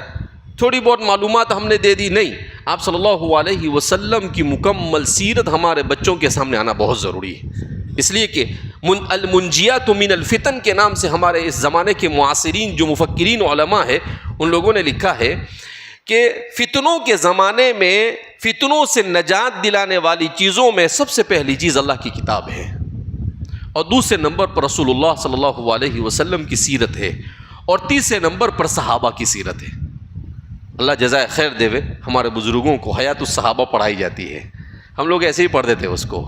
نہیں، حضرات صحابہ کی سیرت کا پڑھنا اور پڑھانا بہت ضروری. انسان کی زندگی پر قصہ یہ اتنا اثر انداز ہوتا ہے کہ آپ دیکھیں گے دنیا میں جتنے فلمیں بنتے ہیں، جتنے سیریل بنتے ہیں، جتنی بھی چیزیں بنتی ہیں، یہ کیا ہے؟ یہ جھوٹے من گھڑت قصے ہیں. ان کے پاس کوئی حقیقی قصے نہیں ہے تو من گھڑت بناتے ہیں وہ، اور جھوٹے جھوٹے قصے ہی کو اس کو فلما دیتے ہیں بعد میں. اسی لیے قرآن کریم نے سب سے زیادہ قصوں کو بیان کیا، کیونکہ انسان کے ذہن کے بننے پر اس کا بہت اثر ہوتا ہے. لہذا مؤثر انداز میں رسول اللہ کی سیرت، صحابہ کی سیرت اور انبیاء کی سیرت کو ہمارے بچوں کے سامنے لانا یہ وقت کی سب سے بڑی ضرورت ہے. اور اسی کے ساتھ ساتھ ہمارے لیے ضروری ہے کہ ہم اپنے ان بچوں کو دعا کا عادی بنائیں. آج ہم بھی دعا نہیں کرتے اور ان کو بھی نہیں، بچوں کو بھی دعا کا عادی بنانا. حضور نے فرمایا میری امت پر ایک زمانہ ایسا آئے گا فتنوں کا، لا ينجو منها الا من دعا كدعاء الغریق، صرف وہی فتنوں سے بچ پائے گا جو ڈوبنے والے کی طرح دعا کرے. اب اتنا بڑا ہتھیار ہے دعا، اور آج ہم نے اسی کو چھوڑ کر رکھ دیا ہے. الدعاء سلاح المؤمن. لہذا ان بچوں کو بسم اللہ آپ نے سکھایا تو اس کا معنی بھی بتاؤ. اب پہلے زمانے کے جیسا نہیں کہ آپ نے صرف رٹا مارا دیا. آپ اس کو الحمدللہ الذی اطعمنا وسقانا وجعلنا من المسلمین، تو اس کا ترجمہ بھی آپ کر کے سکھاؤ، اور رٹا مت مراؤ، اس کو سمجھاؤ آپ کہ اس کے بچے کے دل و دماغ میں بیٹھ جائے کہ بیٹا شکر بہت ضروری ہے، اور کھانا پر جب شکر ادا کرے تو اللہ خوش ہو جاتا ہے، اور شکر اس لیے ضروری ہے کہ اللہ نے کھانا دیا ہے. تو اس دعا میں ایسا سکھا الحمدللہ الذی اطعمنا، تمام تعریف ہے اس اللہ کے لیے جس نے ہمیں کھلایا اور ہمیں پلایا، وجعلنا من المسلمین، اور ہمیں مسلمان بنایا. ابھی شیخ الاسلام حضرت مولانا تقی صاحب کے ساتھ ہم لوگ آپ کے یہ جمعہ کے دن حضرت کے ساتھ ہمیں مدینہ منورہ میں، تو کھا کر اٹھے تو میں نے کوشش کی ہے کہ بھئی مسنون دعا ہر موقع کی پڑھتے رہنا چاہیے. تو ہم لوگ صرف ایک ہی دعا پڑھتے ہیں الحمدللہ الذی اطعمنا وسقانا وجعلنا مسلمین. لیکن آپ صلی اللہ علیہ وسلم سے جتنی دعائیں منقول ہے ساری دعائیں یاد ہو گئی ہے. تو میں حضرت کے بازو میں بیٹھا تھا کھانے کے لیے، رات کا کھانا عشاء کے بعد ہم نے کھایا، تو کھانے کے بعد دعا الحمدللہ الذی اطعمنا وسقانا وجعلنا من المسلمین، الحمدللہ حمدا کثیرا طیبا مبارکا فی غیر مفی ولا مودع ولا مستغنی عنہ ربنا. حضرت کے کان میں پڑ گئی بات. تو سب عرب علماء تھے ساتھ میں. تو حضرت نے کہا کہ اعجاز دعاء الرسول صلی اللہ علیہ وسلم، کہا دیکھو یہ دعا کا اعجاز دیکھو. کہا کہ اللہ کے رسول صلی اللہ علیہ وسلم نے کتنی پیاری دعا سکھائی. ہمارے بزرگ یعنی اللہ جزائے خیر عطا فرمائے اور ان کی عمروں کو دراز فرمائے، ہمیں ان کی قدردانی کی توفیق مرحمت فرمائے. تو حضرت نے کہا دیکھو اللہ نے یہ عجیب، اللہ کے رسول صلی اللہ علیہ وسلم نے عجیب دعا کی. کہا کیا؟ کہا غیر کہ الحمدللہ حمدا کثیرا طیبا مبارکا فی غیر مکفی ولا مودع ولا مستغنی عنہ ربنا. کہا 3 جملے، اور اتنا پیارا حضرت نے عربی میں سمجھایا، میں آپ کو اردو میں سمجھا دیتا ہوں. حضرت نے کہا کہ اللہ نے ایسا کیوں کہا غیر مکفی؟ جب انسان کا پیٹ بھر جاتا ہے نا تو پھر انسان کے ذہن سے نعمت کی قدر ختم ہو جاتی ہے. تو کہا غیر مکفی، ابھی میرے لیے یہ اتنا ہی کافی نہیں، ابھی اور بھی ضرورت پڑے گی، بھوک لگے گی تو کھانے کی، لہذا اس کی قدر بدستور باقی ہے. غیر مکفی ولا مستغنی ولا مودع، اور یہ آخری نہیں ہے، اور بھی کھانا ابھی بھی اب مجھے اس کی ضرورت پڑے گی، اور میں اپنے رب سے کبھی بھی نیاز نہیں ہو سکتا ہوں. تو کہا حضور نے ایسی دعا سکھائی کہ اگر ان معانی کے استحضار کے ساتھ بندہ پڑھے تو کھانے کی کبھی ناقدری نہیں کرے گا. وہ چھوٹی سی بات آپ نے کہی لیکن موقع دیکھ کر آپ نے برابر بات بتائی. تو اس لیے دعاؤں کا عادی بنائیں.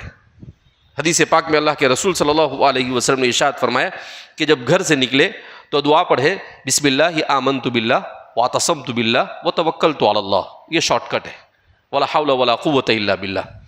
لیکن پوری دعا حضور صلی اللہ علیہ وسلم بسم اللہ آمنت باللہ واعتصمت باللہ وتوکلت علی اللہ ولا حول ولا قوۃ الا باللہ. اللهم انی اعوذ بک ان اضل او ازل او اضل او ازل او ازل او اظلم او اظلم او اجهل او يجهل علی.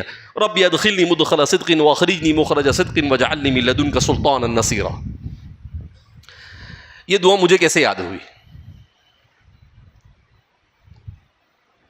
میں نے کہا کہ ساری مسنون دعائیں ہر موقع کی یاد ہونی چاہیے. اس کا کیا طریقہ ہو سکتا ہے؟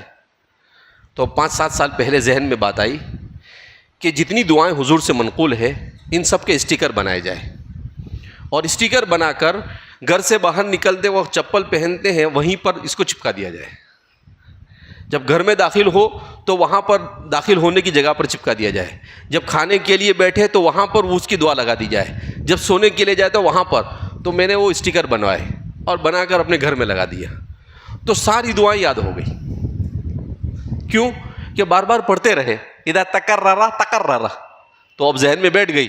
اب اس کو دیکھو یا نہ دیکھو آٹومیٹک زبان پر کیا ہو جاتا ہے آ جاتا ہے. اب یہ اتنی جامع دعا ہے. حدیث پاک میں حضور نے فرمایا کہ جو آدمی اس دعا کو پڑھ کر نکلے تو اللہ ایک فرشتے کو بھیج دیتا ہے. وہ فرشتہ کہتا ہے ہدیت و وقیت و کفیت. اے بندے تو ہدایت دے دیا گیا, اے بندے ہر قسم کے شر سے تو بچا دیا گیا, اور اے بندے ہر کام کے لیے تو اللہ تیرے لیے کافی ہو گیا. ابھی بچا کیا؟ ہدایت بھی مل گئی, شر سے بھی بچ گیا, اور جو کام کرنا چاہتا ہے اس کام میں جو خیر ہو وہ بھی اللہ نے مقدر کر دی. تو چھوٹا سا عمل ہے مگر ہم نے اس کو اہمیت نہیں دی.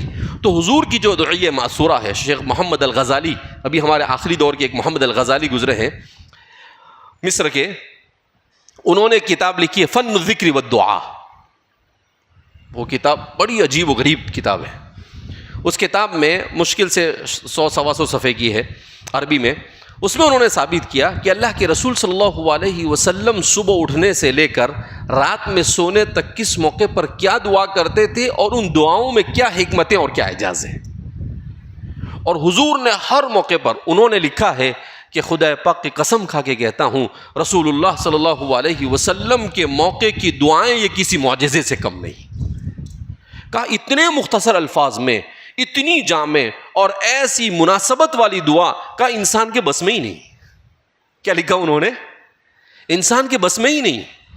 اب اتنا بڑا خزانہ ہمارے پاس ہے اور ہمیں کچھ پتہ ہی نہیں. تو اس لیے ادعیہ معصورہ کا اہتمام, دعاؤں کا اہتمام, اس کی فکر کرنے کی ضرورت ہے, اور قرآن سے امت کو منسلک کرنے کی ضرورت ہے. قرآن کریم کو تفسیر کا بھی ہمارے یہاں پر نظام ہونا چاہیے, درس حدیث کا بھی نظام ہونا چاہیے. میں کہتا ہوں کہ تبلیغ کے راستے سے ہمارے یہاں پر فضائل تو بیان کیے جاتے ہیں مگر لوگ مسائل سے ناواقف رہتے ہیں. تو فضائل اعمال کے ساتھ لوگوں کے سامنے مسائل اعمال بھی آنے چاہیے. جب اعمال نہیں آتے ہیں تو انسان کو حلال حرام کی تمیز نہیں ہوتی ہے. لہذا اس بنا پر بہت ضروری ہے کہ ہم اپنے یہاں پر اکابرین کو, بزرگوں کو اپنی مسجدوں میں علماء کو بلا کر ان سے مجلسیں کراتے رہے. حضرت تھانوی رحمۃ اللہ علیہ کے سامنے کسی نے اعتراض کیا. ایک شعر فارسی کے اندر میں مشہور ہے کہ ایک زمانہ با صحبت اولیاء بہتر از 100 سالہ عبادت بے ریا. کہ تھوڑی دیر بزرگ کے ساتھ رہنا یہ 100 سال عبادت بے ریا عبادت کرنے سے زیادہ مفید اور زیادہ افضل ہے. تو حضرت تھانوی کو کسی منچلے نے کہا کہ یہ زیادہ مبالغہ نہیں ہے. تو حضرت تھانوی تھے, حکیم الامت تھے, مجدد ملت تھے. تو حضرت نے کہا مبالغہ نہیں ہے, کم ہے. کیا کہا؟ مبالغہ نہیں ہے, یہ تو کم ہے. کہا یہ مصرع ایسا ہونا چاہیے. کہا کیسے ہونا چاہیے؟ صحبت با اولیاء زمانے صحبت با اولیاء بہتر از لاکھ صد عبادت بیریا. کہا کہ یہ ایسا ہونا چاہیے کہ ایک گھڑی کسی بزرگ کی صحبت میں بیٹھنا یہ 1,00,000 سال 1,000 کو 1,00,000 مرتبہ ضرب دو کا اس سے بھی زیادہ افضل ہے. تو صاحب کہا کیسے؟ کہا دیکھو، جب انسان بزرگ کے پاس جاتا ہے تو انسان جب عبادت کرتا ہے، نیکی کرتا ہے، تو اس کے دل و دماغ کے اندر میں ایسا آتا ہے کہ میں نے نیکی کی، میں نے عبادت کی، اور جہاں تھوڑا سا عجب آیا تو 1,000 سال کی عبادت پر پانی پھر جاتا ہے. مگر جب وہ بزرگ کی صحبت میں جا کر بیٹھتا ہے تو وہ بزرگ کہتا ہے کہ بندہ عبادت کرتا ہے اللہ کی توفیق سے، بندہ عبادت پر مداومت کرتا ہے اللہ کی رحمت سے، بندہ نیکی اور ایمان لاتا ہے اللہ کے فضل سے. تو کہا جب یہ ساری باتوں کو ان بزرگ کی صحبت میں بیٹھ کر سنتا ہے تو وہ 1,000 سال کی عبادت بچ جاتی ہے اس کی، کہ اس میں عجب اور کبر اور فخر اس کے اندر میں آتا نہیں. اور اس دنیا میں انسان کا سب سے بڑا امتحان ہے کبر. کیا ہے؟ کبر. اسی لیے اللہ اذان میں کہتا اللہ اکبر اللہ اکبر، ای اللہ اکبر من کل شیء. کہ دماغ میں کوئی کھناس نہیں ہونا چاہیے، سب سے بڑی ذات اللہ کی ہے.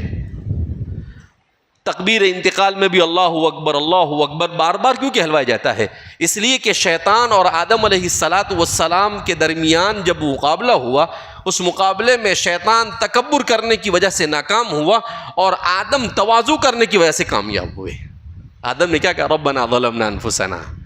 ایسا نہیں کہا، اپنی بات کی تعویل نہیں کہ سیدھا سیدھا کہہ دیا ظلمنا انفسنا، اے اللہ غلطی ہو گئی، اے لم تغفر لنا وترحمنا لنکونن من الخاسرین، اگر آپ رحم نہیں کریں گے تو ہم خسارہ اٹھانے والوں میں سے ہو جائیں گے. لہذا دعاؤں کا اہتمام کرنا. ہمارے بزرگوں نے حزب العظم لکھی ہے، ملا علی قاری رحمۃ اللہ علیہ نے، ہم اس کو منزلوں میں ترتیب دے دیا ہے. حضرت تھانوی نے مناجات مقبول لکھی ہے، دلائل الخیرات لکھی ہے. ہمیں ان سب چیزوں کی عادت ڈالنی چاہیے کہ ادعیہ معصورہ کیا ہے. اس طریقے سے امت کو، ابھی ایک کتاب میں ابھی سفر میں پڑھ رہا تھا کہ طوال مفصل، قصار مفصل اور اوساط مفصل، آخر حضور نے اسی کو مسنون کیوں قرار دیا؟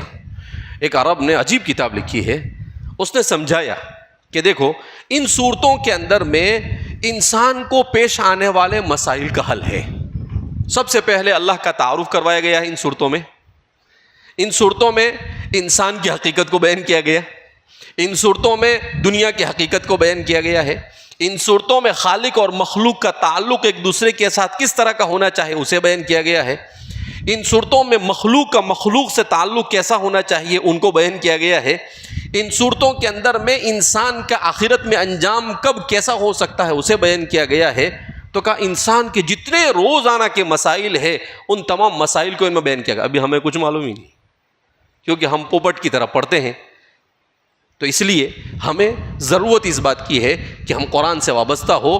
قرآن کریم اہل اللہ و خاصتہ کا ہونے کے لیے قرآن کا پڑھنا، قرآن کو تجوید کے ساتھ پڑھنا، قرآن کو سمجھنا، قرآن کو سمجھانا، قرآن پر عمل کرنا، یہ سب ضروری ہے. بہرحال اللہ رب العزت نے ہمیں توفیق عطا فرمائی کہ ہم یہاں جمع ہوئے اور جو کچھ اپنے بزرگوں کی باتیں آپ کے سامنے نقل کی. میں نے اپنی کوئی بات آپ کے سامنے نہیں بتائی، یا تو اللہ کی بات کو بیان کیا، یا اللہ کے رسول کی بات کو بیان کیا، یا اپنے بزرگوں کی بات کو بیان کیا.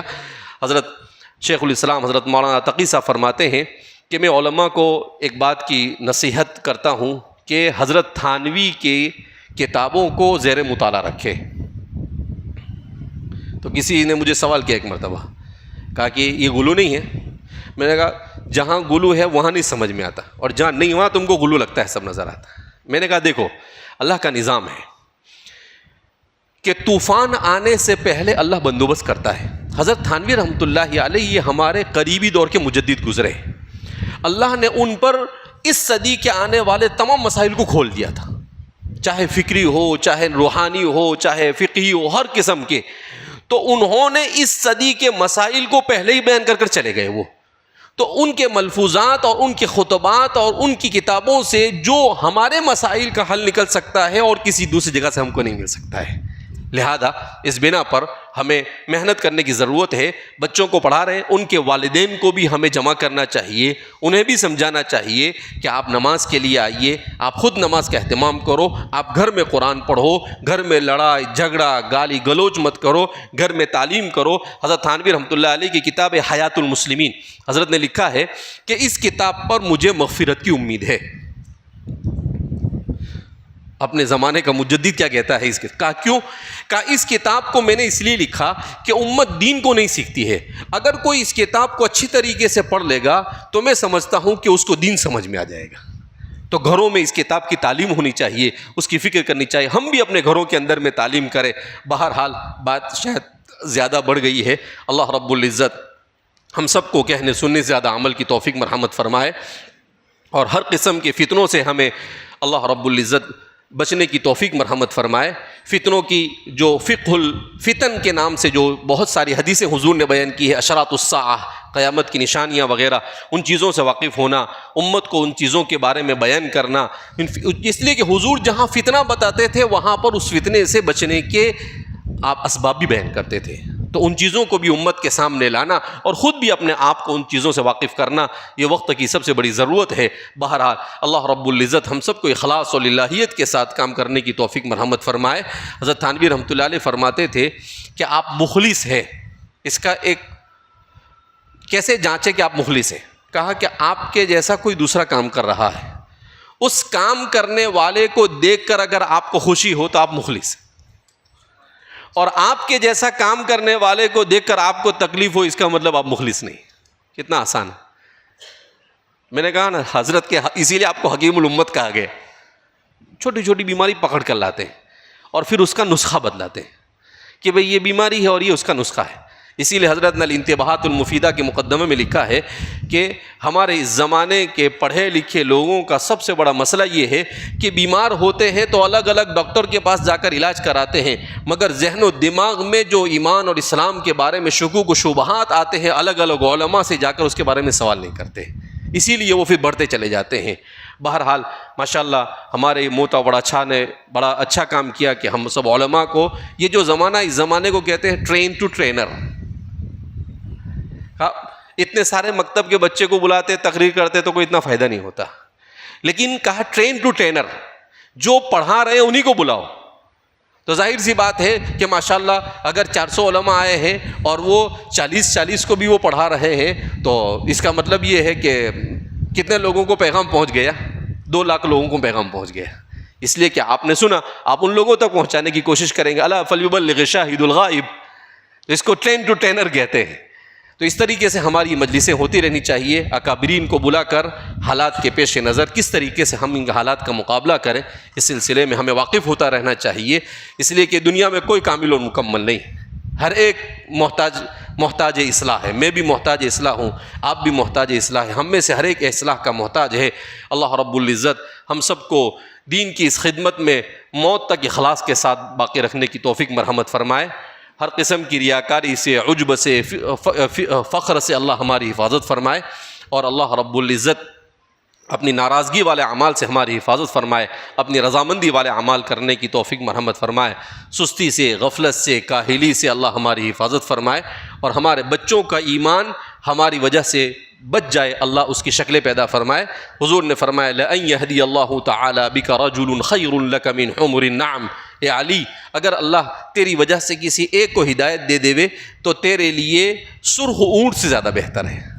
میں اس کو ایسے کہتا ہوں تیرے لیے مرسیڈیز اور رینج روور سے زیادہ بہتر ہے، اس لیے کہ اس زمانے کی مرسیڈیز اور رینج روور کیا تھا؟ سرخ اونٹ تھا، یعنی سب سے قیمتی سواری ہوتی تھی وہ. تو کہا کہ اگر آپ کی وجہ سے ایک کا ایمان بچ گیا تو آپ یوں سمجھو کہ آپ کی آخرت بن گئی. کون آپ کو جنت میں لے جائے گا نہیں کہہ سکتے ہیں. کبھی ایسا ہوتا ہے کہ ہمارا عمل جنت میں نہیں لے جاتا ہے، ہماری کوئی بات ہمیں جنت میں لے جائے گی، کوئی کسی بچے کے اوپر محنت وہ ہمیں جنت میں لے جائے گی. تو اسی لیے حضور نے کہا لا تحقرن من المعروف شیئا، نیکی کی کسی بھی چیز کو حقیر مت سمجھو. تو اس لیے ہم کوشش کرتے رہیں، ہمارا کام ہے کوشش کرنا. وسعى لها سعيها وهو مؤمن فاولئك كان سعيهم مشكورا. اللہ ہم سے کوشش مانگتا ہے، اللہ ہم سے نتیجہ نہیں مانگتا، نتیجہ تو اللہ کے ہاتھ میں ہے. اللہ ہمیں کوشش اسلام کی سربلندی کے لیے، اور اللہ کی رضامندی کے لیے اللہ رب العزت ہمیں کوشش کرنے کی توفیق مرحمت فرمائے، اور اللہ ہمیں کہنے سننے زیادہ عمل کی توفیق مرحمت فرمائے۔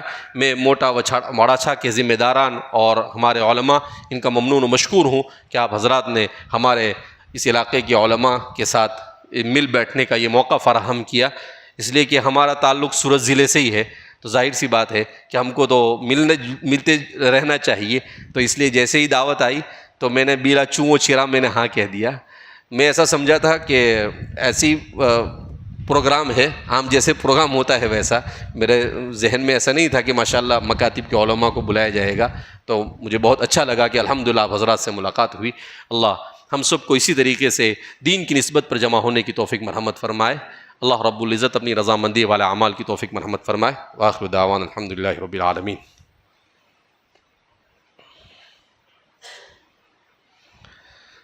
مکاتب میں عام طور پر بچے زیادہ غیر حاضری کرتے ہیں، تو ان کا چھوٹا ہوا سبق کس طرح قابو میں کروائے؟ کیونکہ جو ہوشیار بچے ہیں وہ چاہے غیر حاضری کرے یا نہ کرے وہ اپنا سبق قابو میں لیتے ہیں۔ اس میں سب سے پہلے تو ماں باپ کو پکڑنا چاہیے کہ بھئی آپ کا بچہ اسکول کے اندر میں برابر جاتا ہے نا، یہاں کیوں گلی مارتا ہے؟ اس لیے میں نے پہلے ہی اپنے بیان میں کہا کہ ماں باپ کے ساتھ ٹچ میں رہنا ضروری ہے، کہ ماں باپ کو بتا کہ بھئی دیکھو وہ زیادہ اہم نہیں، یہ زیادہ اہم ہے۔ جب ماں باپ کے دماغ میں اہمیت آئے گی تو وہ بچے کو برابر چھوڑنے آئیں گے، لیکن ان کے ذہن میں یہ اہمیت نہیں ہوگی تو وہ کیسے آئے گی؟ اب کہا کہ بھائی ٹھیک ہے ہم کوشش کرتے ہیں اس کے بعد بھی، تو ظاہر سی بات ہے کہ میں نے پہلے ہی کہا کہ ایک تو ہمارے مکاتب کے اندر میں بچے کم کرنے چاہیے، اور دوسرا یہ کہ ایسے بچے جو زیادہ غیر حاضر کرتے ہو، ایسے بچوں کے سلسلے میں ہمیں سوچنا چاہیے کہ بہت بچے غیر حاضر کر رہے ہیں تو ان کا کیا کیا جائے۔ تو جس دور سے ہم گزر رہے ہیں یہ کونسلنگ کا دور ہے۔ کون سا دور ہے؟ کونسلنگ۔ اسکول کے اندر میں کیا ہوتا ہے، بچہ کوئی غلطی کرتا ہے، آتا نہیں ہے، پڑھتا نہیں ہے، تو کچھ ماہر کو بلاتے ہیں وہ جو بیٹھ کر اس کی کونسلنگ کرتا ہے۔ کونسلنگ کا مطلب کیا ہے؟ اس کو سمجھانا۔ کونسلنگ کا مطلب کیا ہے؟ تو ذہن سازی کرنا۔ تو اس بچے کو بھی آپ ایسا اپنے سے مانوس کر لے کہ وہ بچہ ہی مکتب سے غیر حاضری کی کوشش نہ کرے۔ کبھی کیا ہوتا ہے آپ مؤثر طریقے سے نہیں پڑھائیں گے تو بچہ خود ہی غیر حاضر رہے گا، لیکن آپ کا پڑھانے کا طریقہ مؤثر ہوگا تو بچہ غیر حاضر نہیں ہوگا۔ پھر بھی اگر وہ غیر حاضر ہوتا ہے تو آپ کس طریقے سے اسے ہینڈل کرنا، ظاہر سی بات ہے کہ ایسا بھی ہو سکتا ہے کہ جو بچے بہت غیر حاضر کرے ان بچوں کے لیے الگ کلاس کا انتظام کر دیا جائے کہ بھائی ان سب بچوں کو یہ سب لیٹ گاڑی ہے، یہ برابر آتی نہیں ہے، تو اس سے بھی مکتب پر اثر ہو سکتا ہے کہ بھائی اپنے لیٹ والے میں جائے، اس سے اچھا یہیں پڑھو اپنے۔ تو ایسا ہمیں بھی اپنے طور پر ذمہ داروں کو اور سب کو مل کر کیا کرنا چاہیے، سوچنا چاہیے کہ اس کا کیا حل ہو سکتا ہے۔ اس کا جواب تو میں نے دے دیا، علماء کرام کی تنخواہ کم کیوں ہے؟ دیکھو اس میں کوئی شک نہیں کہ ہم لوگ جس دور سے گزر رہے ہیں یہ مہنگائی کا دور ہے۔ ہمارے امت کے جو مساجد اور مکاتب کے ذمہ داران ہیں ان کو یہ بات سمجھنی چاہیے کہ جب ایک مزدور 300 روپے سے کم میں کام نہیں کرتا ہے تو آپ ایک مدرسے میں مکتب میں پڑھانے والے سے آپ 6000 میں کام کر رہے، یعنی روزانہ 200 روپے، 9000 میں کام ہے 300 روپے، تو آپ نے عالم اور مزدور کو ایک کیٹیگری میں لا کر کھڑا کر دیا، تو یہ غلط ہے۔ ہمیں بھی سوچنا چاہیے کہ بھئی اس مہنگائی کے دور میں ہمارے اساتذہ کی تنخواہ کتنی ہونی چاہیے۔ تو یہ ذمہ دار ایسا نہیں کہ بھئی میں نے آپ کو کہہ دیا تو چھٹی ہو گئی، نہیں میں ان کو بھی کہوں گا، بیلنس رکھنا ضروری ہے۔ تو ظاہر سی بات ہے ان کی ذمہ داری بنتی ہے کہ ہمارا جو استاد ہے یہ استاد بیچارہ 5 وقت کی نماز پڑھا رہا ہے۔ مفتی اسماعیل صاحب مالیگاؤں والے، ان کی بیچ میں ایک ویڈیو وائرل ہوئی تھی، ان کو کسی نے کہا کہ بھئی یہ نماز تو تمہارے پہ فرض ہے اور فرض نماز پڑھنے پہ پگار کیسا لیتے ہو؟ تو انہوں نے بولا ایک کام کرنا، ادھر آ، بولے میں نماز پڑھاتا ہوں نا، ایک مہینہ خالی میرے پیچھے 5 وقت کی نماز پڑھ کے بتا۔ تو بولے ایک دن 5 نماز میں آیا، دوسرے دن دوسری سب میں، تیسرے دن پیچھے اور چوتھے دن غائب۔ تو بولے کیسا؟ نہیں بولے برابر ہے۔ تو ایسا بھی جواب دینا پڑتا ہے کبھی۔ تو اس لیے یہ کوئی معمولی قربانی نہیں ہے. انشاءاللہ ہماری قربانی پر تو ما اسألکم علیہ اجرا ان اجری الا علی اللہ، اللہ ہی اجر دے گا. لیکن پھر بھی مصلیوں کو، ذمہ داروں کو سمجھنا چاہیے کہ بھئی ہمارے علماء کی قدر ہونی چاہیے. پہلے زمانے میں علماء چونکہ دین کی قدر تھی تو علماء کی قدر ہوتی تھی، تو علماء کی ضرورتوں کو کیا کیا جاتا تھا؟ پورا کیا جاتا تھا. لیکن آج دین کی اہمیت کم ہو گئی. تو اگر ہم دین کی اہمیت کو اجاگر کریں گے، ان کو سمجھانے کی کوشش کریں گے، تو پھر وہ بھی ہماری فکر. اب ہم کیا کرتے ہیں؟ صرف نماز پڑھا دیتے ہیں، مکتب پڑھاتے ہیں، اور پھر اس کے بعد گھر پہ جا کے سو جاتے ہیں، موبائل لگے ہم بیٹھے رہتے ہیں. تو یہ ہماری بھی کمی ہے. ضعف الطالب والمطلوب، طالب اور مطلوب دونوں کی طرف سے کمی ہے. تو ہمیں بھی اگر ہم محنت کریں گے، ہم دوسرے وقتوں میں بھی بڑوں کو پڑھانے کی کوشش کریں گے، تو وہ بھی ہماری طرف متوجہ ہوں گے کہ نہیں یار یہ مولانا بیچارہ 10 گھنٹے تک ہمارے پیچھے محنت کرتا ہے، تو اللہ خود بخود ان کے دل میں بات ڈالے گا. تو ہمیں بھی محنت کرنے کی ضرورت ہے. بہرحال تو ذمہ داروں کو کوشش کرنی چاہیے کہ بھئی ہمارے اساتذہ کی ایسی تنخواہ ہونی چاہیے جس سے وہ آسانی کے ساتھ کھا سکے، پی سکے، اپنے نان و نفقہ جن کی ذمہ داری ہے ان کو پورا کر سکے. ایسی تنخواہ دینے کی 12، 14، 15، 20 ہزار جو بھی ہو سکتا ہے دینے کی کوشش کرنی چاہیے. اور اساتذہ علماء کو اگر اچھی تنخواہ مل رہی ہے تو صرف مکتب اور امامت کے اوپر اکتفا کیے بغیر دوسری بہت ساری فکروں کو بھی اوڑھنا کیا ہے؟ ضروری ہے.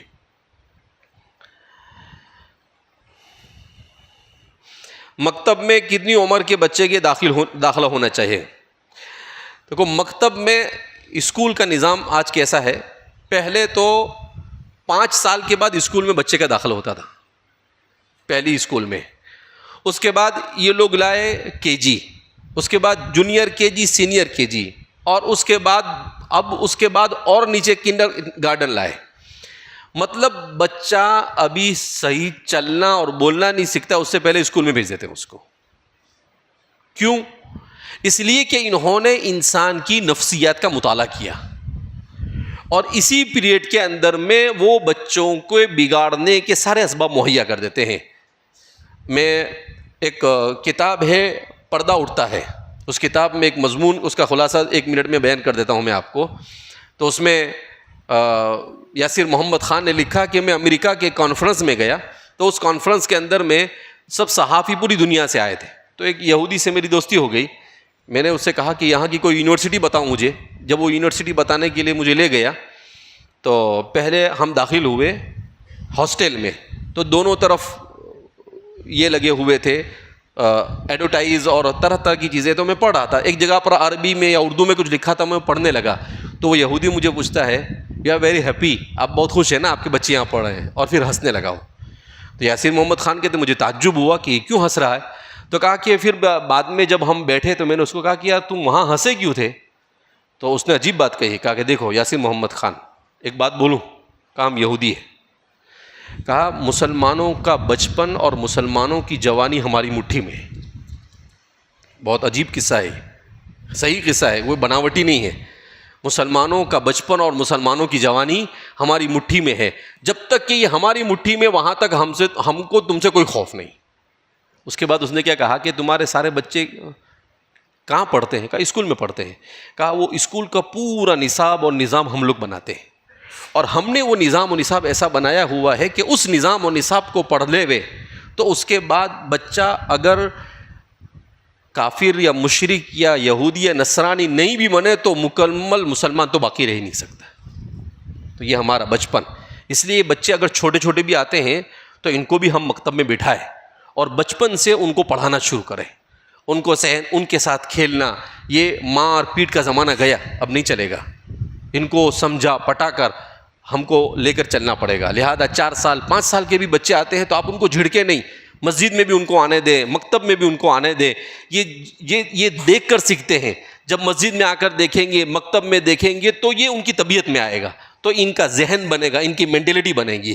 لہذا میری گزارش یہ ہے کہ چھوٹے سے چھوٹا بچہ بھی آتا ہے، وہ چلنا اور بولنا سیکھ گیا ہے تو اس کو مکتب میں بٹھانا چاہیے. اس سے ہم کو گریز نہیں کرنا چاہیے. جب دشمن اتنی سازشیں کر رہا ہے، وَإِنْ كَانَ مَكْرُهُمْ لِتَزُولَ مِنْهُ الْجِبَالُ، قرآن کہتا ہے کہ اگر ان کا بس چل جاوے تو پہاڑ بھی اپنی جگہ سے ہل جائے. تو اس لیے بچے چھوٹے چھوٹے بچے بھی آئے تو ہمیں تھوڑا سا صبر و تحمل سے کام لینا ہے، لیکن ان لوگوں کو بٹھانے کی کوشش کر ان کو کچھ نہ کچھ پڑھانے کی کوشش کرنی چاہیے. مکاتب میں بچے عام طور پر زیادہ غیر عزیز کا جواب تو دے دیا ہو گیا تو ماشاء اللہ.